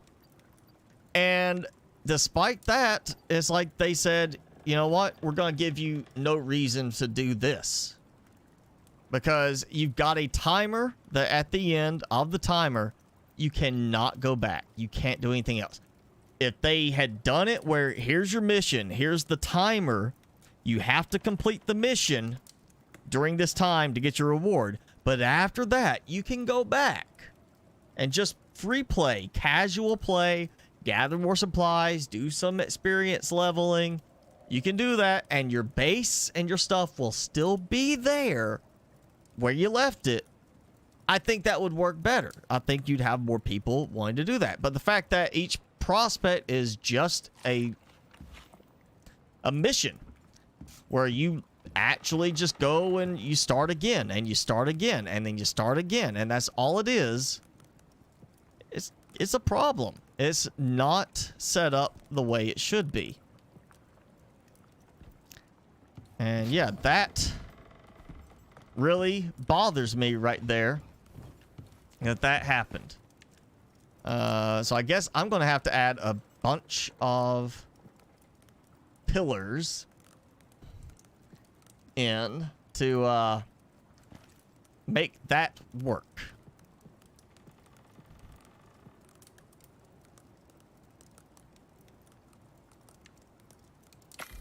Oh, I wonder if I could reuse some of the wood pillars intermixed just to make it. It's going to look ugly, which is another problem with it. But, you know, at the least, I can, I could intermix the pillars. And, have the support where it doesn't give me issues. Oh, come on. I'm so tired of how inconsistent the terrain stuff was. Look! I had a column there. I had a pillar on it, and it decided not to support it. Which seems a tad broken, since that should have actually kept it from collapsing. That should not have fallen. That should have been... Because you don't build under the middle, you build on the corner. That was on the corner. It should not have collapsed. That should have stayed exactly as it was. Should not have collapsed. That's a incorrect breakage. Now I gotta see if I can make another floor.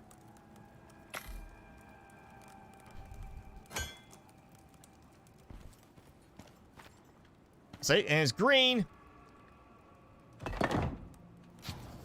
Okay, it's fine. Where's my stuff? I'm gonna try this, and I bet it is going to do the same thing again. I bet it's gonna do the same thing again. It's gonna be like, no, you did not fix this. I'm gonna break again.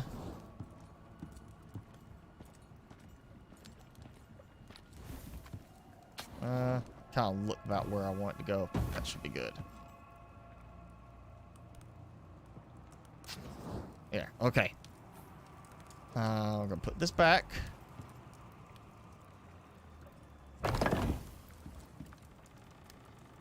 I hear creaking, but I don't think it's from that. I'm gonna do this. Oh, it's not doing it now. You know what? Just to make sure, because that does concern me, we're gonna put it here on this one. And there you go. You know, yeah. Wobble floor. Again, I've seen it do that with the wood. And I just sat there and, I mean, it had cracks through the wall, cracks in the floor. It just sat there doing that. And I was like, I guess that means it's breaking. I mean, it didn't tell me, like, it didn't show red or anything. It's just breaking. You know what? It happened when I put this down. Maybe I'll take this out, and I'll sit there and take the thing out. And it never broke, you know, just sitting there plenty of time. And that time, it just wobble, wobble, wobble. Oh, look, I guess I'm going to have to take something out. Oh, there it goes. Broke. Yeah, I think that should have taken longer to do the breaking on that one.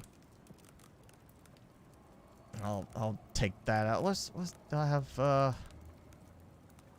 let's don't okay. I guess let's do 2 more. I expect I'll probably have 2. Go try this.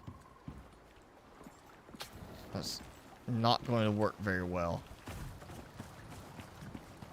But I'm going to do it right here at the very end. Okay, so got my beam. I go Y. Wow. And well, of course, it gave me issues placing, but I did that, and it did not act like it was losing support. So that's interesting that now suddenly it's not a problem. And that wasn't a problem, apparently. You know, it's not like I don't have 2 chests on that end that have a lot of supplies in them. And it's just like, oh yeah, this is fine. It's fine. You don't have to worry about this.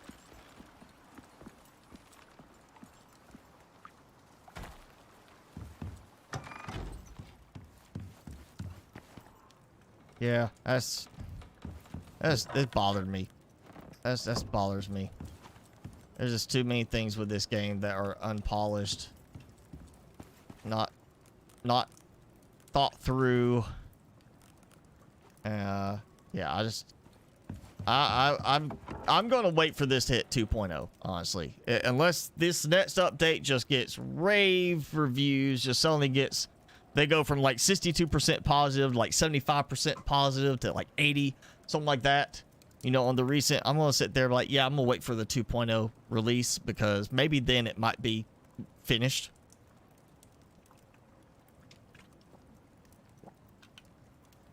Yeah, they put in all the building options and then made it so that there's no reason to build big. Because at the end, you leave it behind. I mean, it's completely, you know, dumb. It is. It's like Minecraft.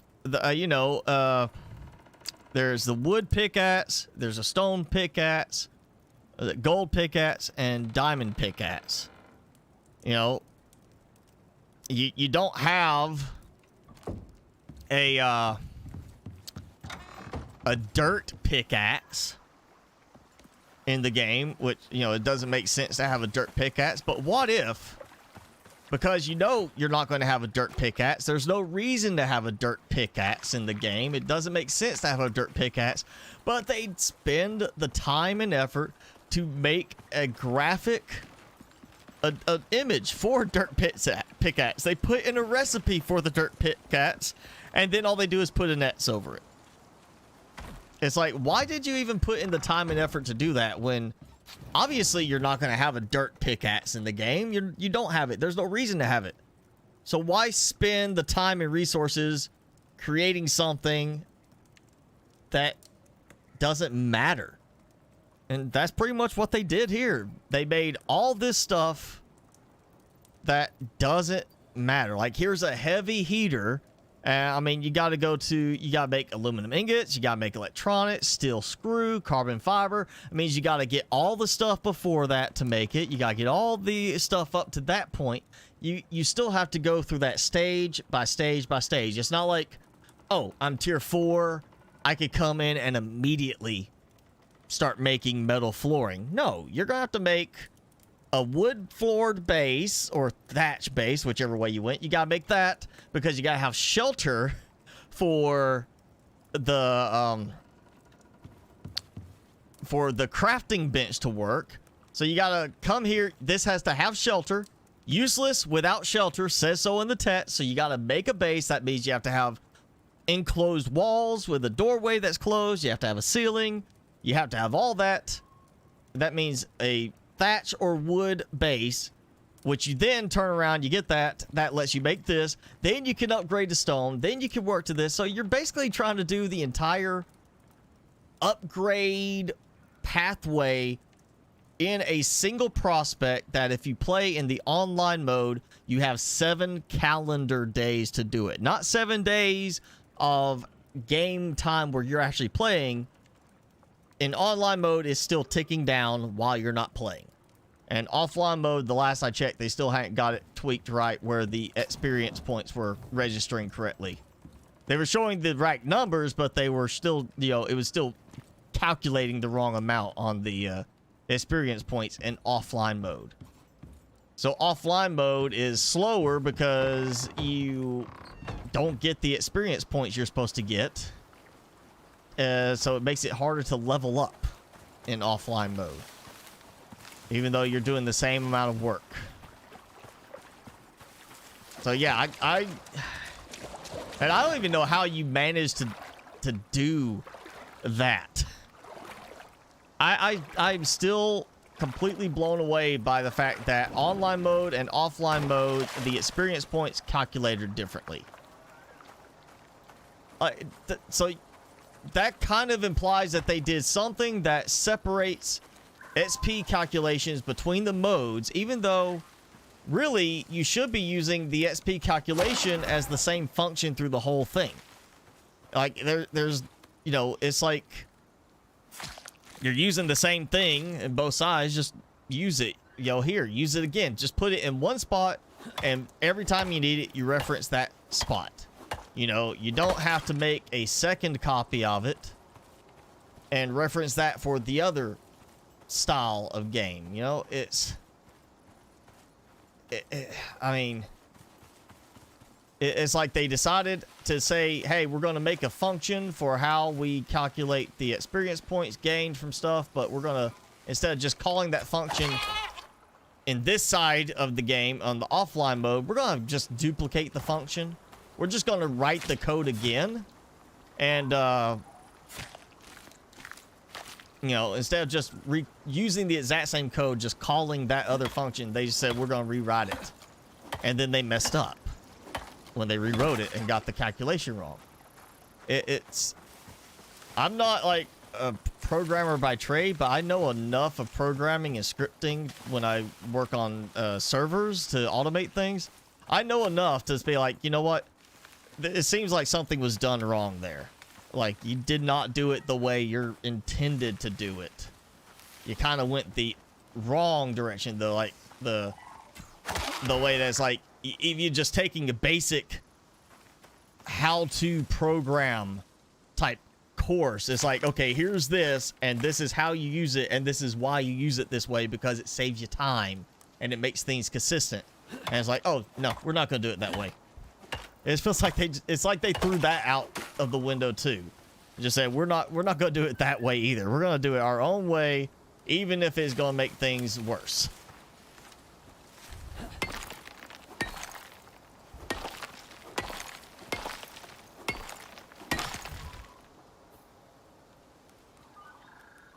There we go. Let's see. Oh, yeah, we're coming up on a 2-hour mark. I need to get some more food. I like having a variety of food, and since I still have not seen any watermelons, no corn. I see wheat, and that's it. I got wheat in this mode, but no corn, no squash, no watermelon, none of the other ones, which I don't know why that would not be in this mode. Why is it only certain crops appeared in this mode, but not all of them? Like, did it freeze up? Yeah, it did. I've been wondering when it was going to finally cause a whole freeze up. Apparently, it did not like transitioning into water that time. The whole point of the outpost mode is there's no predators, no damaging storms. So I take it that there's no, how should I say this? No damaging crops. That darn corn, you know, you get it stuck in your teeth. If it gets in the fire, it pops and makes loud noises that might disturb somebody or might frighten an animal. Yeah, okay, I get it. That's why the corn is not in this mode. It's dangerous. Danger corn. Yeah. Totally. You can never forget the danger of corn.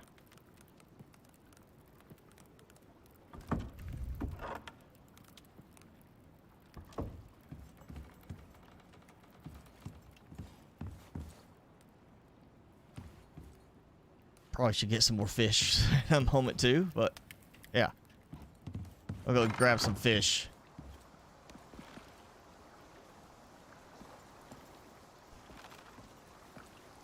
Jenny, you seem to be getting your work cut out for you tonight. It seems like, yeah, well, as of late at least, we've been getting more and more of these like Russian spammers coming in. I still say it's funny that it happened after Xbox pointed it out. It was Xbox said something, and then suddenly we're getting Russian spammers. We're still gonna go with Xbox did it. It's his VR headset that did it. Xbox, your VR headset is compromised. You're spamming us.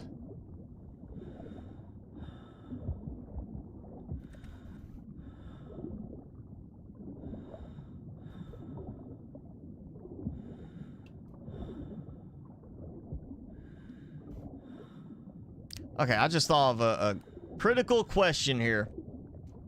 That I'm only thinking of this because of Ark and how Ark plays. And looking at the way this plays, you know, like the fact that it still launches you out of the water. In Ark, we have oceans. You can dive down pretty deep, but you have like you're holding your breath, and you've got upgrades to do that. And here we actually have an oxygen tank already, and we have to, you know, produce oxide to create breathing oxygen. But I can go in here and be just doing this, and it's using that same breathing oxygen. I'm not sitting here on a time limit because I'm underwater. So has anybody played this far enough yet to get to something more than a lake, like an actual ocean type area? Because I've seen that there's, you know, desert. I've seen that there's snow, you know, Arctic tundra type biomes. Has anybody found a desert yet? I mean, a water area yet? An ocean, a lake, something like that that's deeper, that you actually can swim down and do some decent underwater exploring. Because that seems like a good opportunity to at least capitalize on that in this game, and because it would be a little easier in this than in Ark.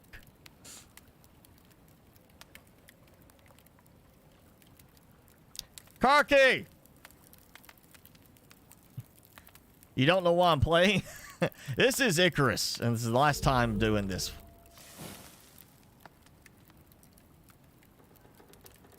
Yes, very, very... I'm not going to say poor, because I honestly would be a poor coder as well, but I'm going to say inefficient. You know, definitely inefficient coding practices, because they kind of, it's like they forgot some of the fundamental stuff. Like, yeah, you know, you use this because you do it this way because it saves time, saves effort, lets you, you know, you do this once and then you can reuse it again and again. And it's like, oh, never mind. No, we're just gonna rewrite the code again. You know, we'll just write the code 2 or 3 more times. That's fine. Why use this one thing to call that code? Let's just write the whole thing over. Is kind of what I get from it. And I mean, yeah, that is a poor, you know, inefficient coding practice. I'm good, Karki. How are you? No, it's Russian spammers. They might be spying too. I don't know. And yeah, I mean, I haven't played Stationeers because I could not get past the visuals of the game. And, you know, I mean, like, I don't know if you mentioned it before, Felonius, or somebody else, but the fact that it's the same developer as Stationeers. Stationeers is still early access. It is listed as early access right now, and it's been in development for longer than Icarus. They know what it means to be early access. They know where on the scale, the spectrum of just starting out and done, where it sits. And this is right here. This is about 50 to 60%. This is a halfway mark for what the game should and could be. You know, it's lacking a lot of polish and refinement. And again, goes back to a lot of stuff that is like, maybe, you know, on paper, it looked like a good idea. And then they just didn't bother, like, looking at the actual, you know, responses from players on, like, hey, what, you know, what are we supposed to do to keep building? You know, why do we build all this stuff? What's the point of unlocking all this stuff to build if we got a time limit? Oh, well, you know, it's a mission. It's a prospect. It's like, and there are reviews of people who played the beta weekends, and you can see reviewers saying, what was the point of the beta weekends if you're going to ignore all the bugs that were reported? Because apparently there are bugs that were heavily reported on during beta weekends still exist in the game. I mean, the water launching bug, that should have been fixed. Like, that very first patch that came out for the game should have been fixing that. There's no reason why I should still be launching several feet up in the air when I try to get up out of the water. There's no reason for that. Yeah, the spaceship, spacesuit, but you're a caveman. That's the other thing. I get it, you know, like I've said, I get the whole idea of you want to have like this whole, like Ark. You wake up on an island, you don't know what's going on, you got this thing in your arm, you have nothing but like a little loincloth. And I get it, it works, you know? You wake up with no idea what's going on and you have nothing. That makes sense. Here, we're not waking up with nothing. We're coming down in a little drop pod in a spacesuit that is supposed to be able to filter out the issues with water, but you still get dysentery at times. So obviously our spacesuit does not work very well. But then you're expected to go make a stone axe. You know, I'm sorry, that whole premise is absolutely dumb. If you want to say it's not dumb, then explain to me why we're space-aged technology. We can send somebody down in a drop pod from space that can launch and carry them back up to space, but we can't give them even a knife or a gun or something, you know? I mean, Subnautica, we crash landed on a planet and we had more resources available than this. You know, that was crash landing on an alien world, not intentionally sending somebody down. No, there's no excuse for it. Saying, oh, the company that you work for is trying to save money. No, they're not. What's more expensive? Here's a knife. Here's a gun. That's 500 space bucks. Or here's a drop ship that will fly you down to the planet, and when you're done, fly you back up into space. It's $500,000. You know, if you don't come back, there's your suit that is no longer, like, just gone. You know, your suit, you get killed, you get ravaged by a bear, your suit's destroyed. That suit's $500. Like, you know, you're sending somebody down with the suit, send us down with a gun or something. We should have stuff default at the beginning of the game. When you come in, you should have something on your person, some kind of supplies, and we don't. We should have some kind of portable survival shelter that we can open up to sleep in, but we don't. You know, there's just way too many. If this was a movie, that it would be getting so poorly rated because there'd be so many plot holes that would be what most of the reviews are about. The plot holes. There's just too many plot holes in it because it just doesn't make sense. Karki, you got a dog. Good for you. Yeah, no, this is not an escape pod from a ship. That's Subnautica. You're escaping from a ship that's exploding or crash landing in Subnautica. This is literally, you're on a job. Here's your job. Go down there, collect these resources. Go down there, hunt this predator. Yeah, that's the better one. Here you go. We got this predator, been attacking our job sites. We're going to send you down to hunt down this predator. Your weapon? No weapon. No, that's your weapon. There you go. Yeah, put your fist up. There you go. That's all you need right there. Yeah, that's your weapon. Go take care of it. You know, it's a job. You are a space technician that's being sent down to do some work, and even when you're set to go and hunt down a dangerous predator, you get nothing. It's absolutely nothing. And then when you're done, assuming you finish in time, you get in your drop pod and you go back up and you leave everything behind.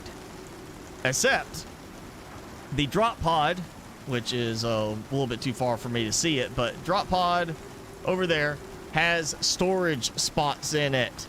You can actually store stuff in the drop pod, which kind of says, like, if there's storage, you know, is it just a matter of a little bit more fuel to allow me to bring stuff down or bring stuff back with me? Maybe just give me like a knife and a gun, or a knife and a temporary shelter, and I leave them when I go back. You know, there's plenty of reasons why you'd have something, and the fact that you get nothing just makes no sense. If it was the corporation who's trying to save money, then it's more effective to send you down with some supplies and give you better chances of survival than just having to send down more and more people. You know, you've had jobs just like this where it's like, go do this, and you get nothing. Hey, I need you to you know, go fix the plumbing in that house. Here's a twig. Oh, you don't need a wrench. Here's a twig. Yeah, you're good. Just go grab some sticks and grab a couple stones, make you a little axe, and start tapping at stuff, and work your way up to making your own metal piping. There you go. That's how you fix the plumbing. Yeah, go have at it. That's pretty much what this feels like. If it was a job and you were the plumber, the space plumber, you'd be told, grab a stick, grab a stone, grab some plant, and strap it together to make a stone pickaxe, and work your way up to fabricating your own metal piping to fix the pipes, the plumbing job.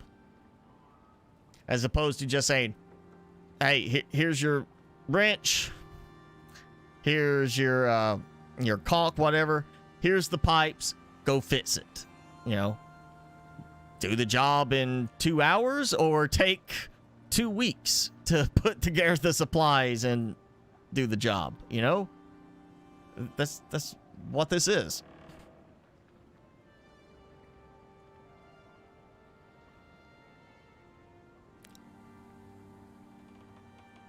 Yeah, I know you get stuff like when you leave, and I'm gonna go ahead and close out because we're past the normal stopping time anyway. But yeah, when you get like the points from doing the prospects, which I get that's the whole theme of the missions. I get that works. That's like, you know, the mission, you get some points from the mission and you can go to the workshop and unlock stuff and all that. I get that part. But it shouldn't be you're landing, and then when you're done, you leave, and then you move on. It should be, here's the open world, and here's a mission. Go over here, do this, and complete it, and we'll give you these points, and then you can request a new item from the workshop, and it'll get sent down on like a little delivery pod or something like that. Like, oh yeah, here it is. You hear thunder, ship goes by, and then here's a parachute, and it's just kind of falling in. I'm not 100% if that's the exact way it's done, but it is similar, because in Satisfactory, when you get done with an unlock level, you send stuff up, then the ship comes back down and docks again. That makes sense. that's basically, this is kind of like, this is like the building style and the unlock style of Ark, like the survival style of Ark, with like some of the thought elements of Satisfactory, and then mashed together in a way that does not work as well as either. If it was a simple, I'm in one world, I complete the mission, and they send this down on a little pod, and I get it, and I can use it in the world, then I think they would be getting better reviews. If the timer was for a mission in that world and not for the entire playthrough of that section of the world that you lose everything, I think they get better reviews. But it's like they looked at the good stuff from multiple games and then just said, let's pick and choose all these things and kind of mash them together.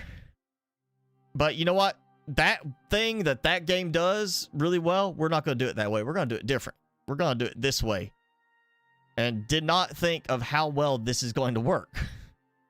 Because again, why have, and I know it's not here, but why have so many things to build? Why have all this if there's no value in building all the way to like a tier 4, because you leave it behind? You know, why do I need to worry about getting all the way to an electric carpentry bench and taking the hours and hours of game time to get to that point if I 5 minutes later complete the mission, the prospect objective, and then I can leave? And when I leave, I sacrifice everything. I don't come back to it. I don't come back and see that base again. I can't go back and interact with that base again. That base is gone. And if I come back to that prospect, I can play it again. I can get the points again, but you're starting over again in that prospect. They've made it where there's no point at all to any of this, because you're not going to play long enough in a prospect to get to warrant putting in that time and effort.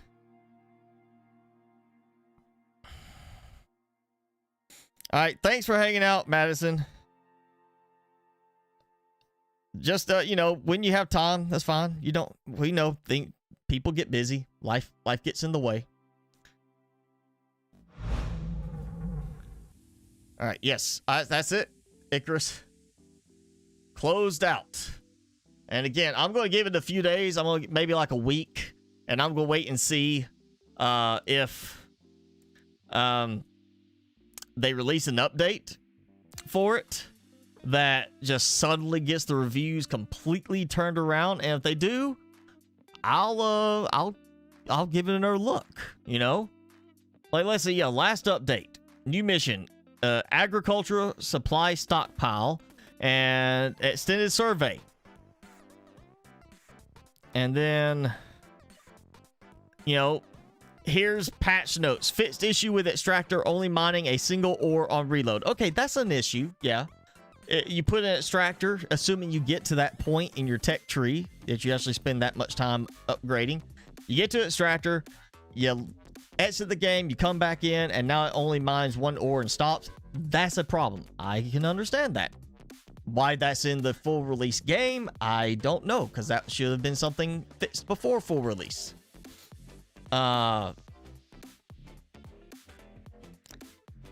Fixed issue where players could get stuck with the overburden modifier when leaving the game and reloading. Okay, again, something that I mean, that's probably a smaller thing than some other bugs, but why is that still in the game at full release? You know, why is it it's still a full release game and there's stuff in the game that says coming soon?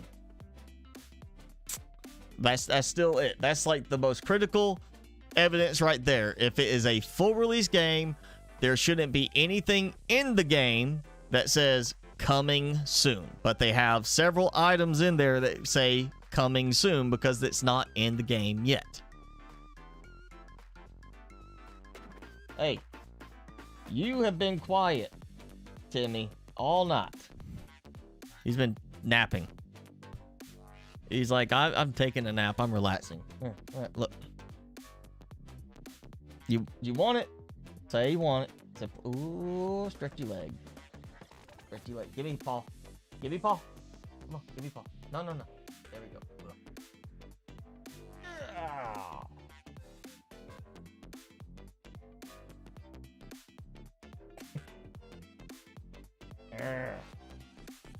Okay, there you go.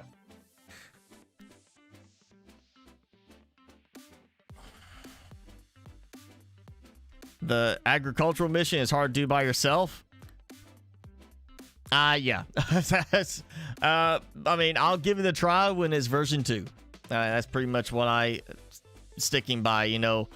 I tried No Man's Sky when it first came out, and it was just dull. You know, I mean, version 1, it was dull. Version 2, I finally was like, hey, I can actually get into this. There's actually entertainment value here. There's stuff to do. And it's only gotten better. You know, they kept going and putting out more content.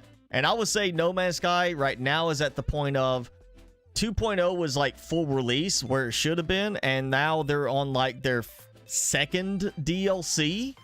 I would say is kind of the state if you look at how other games have done it. So Icarus, I have a suspicion what's going to happen is they're going to release their first DLC. And it's going to be pretty much the same thing again. It's going to be, here's the first DLC. We're still basically at version 0.7 of beta on the game itself. And then the DLC is going to be like version 0.4 in early access level. And it's going to still be that. I'm hoping they'll just say, we need to really fix this game before we get the DLC out. But considering they pushed Icarus out to full release when it's obviously not ready, and Stationeers is still early access when it looks honestly more polished than Icarus, I see this as a money grab. Maybe they're not making enough money from Stationeers or one of the other games, so they did this as a money grab. Full release, give us money, and it's not worth the $30. It's a $10 to $15 game. I'm sorry, that's what it is. It's $10 to $15. If you're buying it for more than $15 right now, you're wasting your money. And they're not discounting it that much. If I see a discount for it that drops it to $15 or less, I'll make sure to post about it on the community tab. Because, yeah, that's about more the accurate price for it.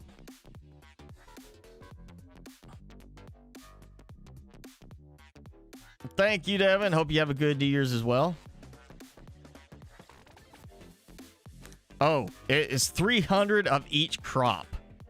Well, I definitely say it's not going to work on online mode unless you're just playing non-stop with that. But yeah, that definitely seems like it's excessive to do it by yourself. Yeah, I would say, I would not buy Icarus right now. I'd wait until it's at least a year out from now, or probably more like, you know, at least until they give a discount to where the right price. I mean, No Man's Sky, I've said historically that it's a $30 game. They discount it down to $30 all the time. So obviously they know it's a $30 game because they're like, we're willing to sell it for that. But right now, with all the content they've added to No Man's Sky, I would say No Man's Sky is more like a $40 game now. It is way more content than you get with Icarus. And, I mean, just by comparison for that, Icarus is a $10, maybe $15 game. You know, that's just... I cannot go above $15 for Icarus. It's just not worth anything more than that. And, let's see, let me find one. There's one I was going to say... I haven't got it yet, but there's one that's getting really good reviews. It came out in November. It's 93% of the reviews are positive. It is an open world crafting survival type game, but it's not like Icarus. It's a top-down one. It's called Dismantle, and it's spelled a little differently. Let me pull it up and I'll share it out. It's on sale too right now with the winter sale of just under $13. And considering the reviews, I suspect it probably has a better it's probably got more content and better playability than Icarus does. So yeah, if you want to check that one out, that's one I am considering getting on the sale right now. Because again, it's got very good reviews, 93% positive compared to Icarus 62% positive, and it's $12 and like 60 cents, something like that. So I would definitely say if you want to check it out, again, it's more of a almost top down type style, but yeah, it's like a survival. Let's see, it says ascend from your shelter, ruin everything, escape the wretched island, fight, mine, something, grow, food, explore. Yeah, it's got a bunch of little emojicons type thing, and then like fish, solve puzzles, cook, live, enjoy the bittersweet post-apocalypse. And it's got a nice little look to it, but it is kind of more of like a not top straight down, but angled down, like from up over there kind of thing. But it does look interesting, and it's full release and has pretty good reviews for it right now. So yeah, if you want to check that out, again, that's one I am considering checking out now from the winter sale, and that's one of the more promising looking ones I've been I've got on my list right now.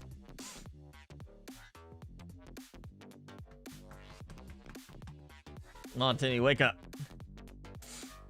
All right, so yeah, thank you all for hanging out. It's the last stream of the year. Yes, we will stream Saturday, first stream of the year, but it's not going to be Icarus. It's going to be a new game. Not one of these two. It's something else, something interesting, and something, again, that is just, when I saw it, I did not initially think much about it. Like, just the initial impression I got from it, but I started looking at the reviews for it, and it's been out officially full release since June of this year, 2021. So it's a finished game, but it's got over 100,000 reviews total, and it's 94% positive out of those reviews. And it is a survival, crafting, and building game. So we're going to be checking it out, and I have high hopes for it because it's got some raving reviews. So we're going to check it out. We'll give it like a month, see how it goes, and then we're just going to start doing that until I find a game that just absolutely like resonates to the point where I cannot wait to play this again. Like, I'm so excited. I think we're just going to try like a new game each month and see how that goes. And I feel like that keeps it fresh on the live stream. So we'll do some like new game for January. Then we'll look at maybe another new one for February. So if you got one you want to check out, let me know and I'll take a look at it. But yeah, that's it for tonight. Happy New Year's. Happy belated Christmas for all of you as well. Be safe if you're going out to party for New Year's. The normal thing, don't drink and drive for those of you of age. And if you're going out in a very crowded public place, kind of, social distancing, be careful. There's, you still get sick out there. But be careful, enjoy your New Year's, and we will see you Saturday for another stream. Thanks for hanging out. Good night, everybody.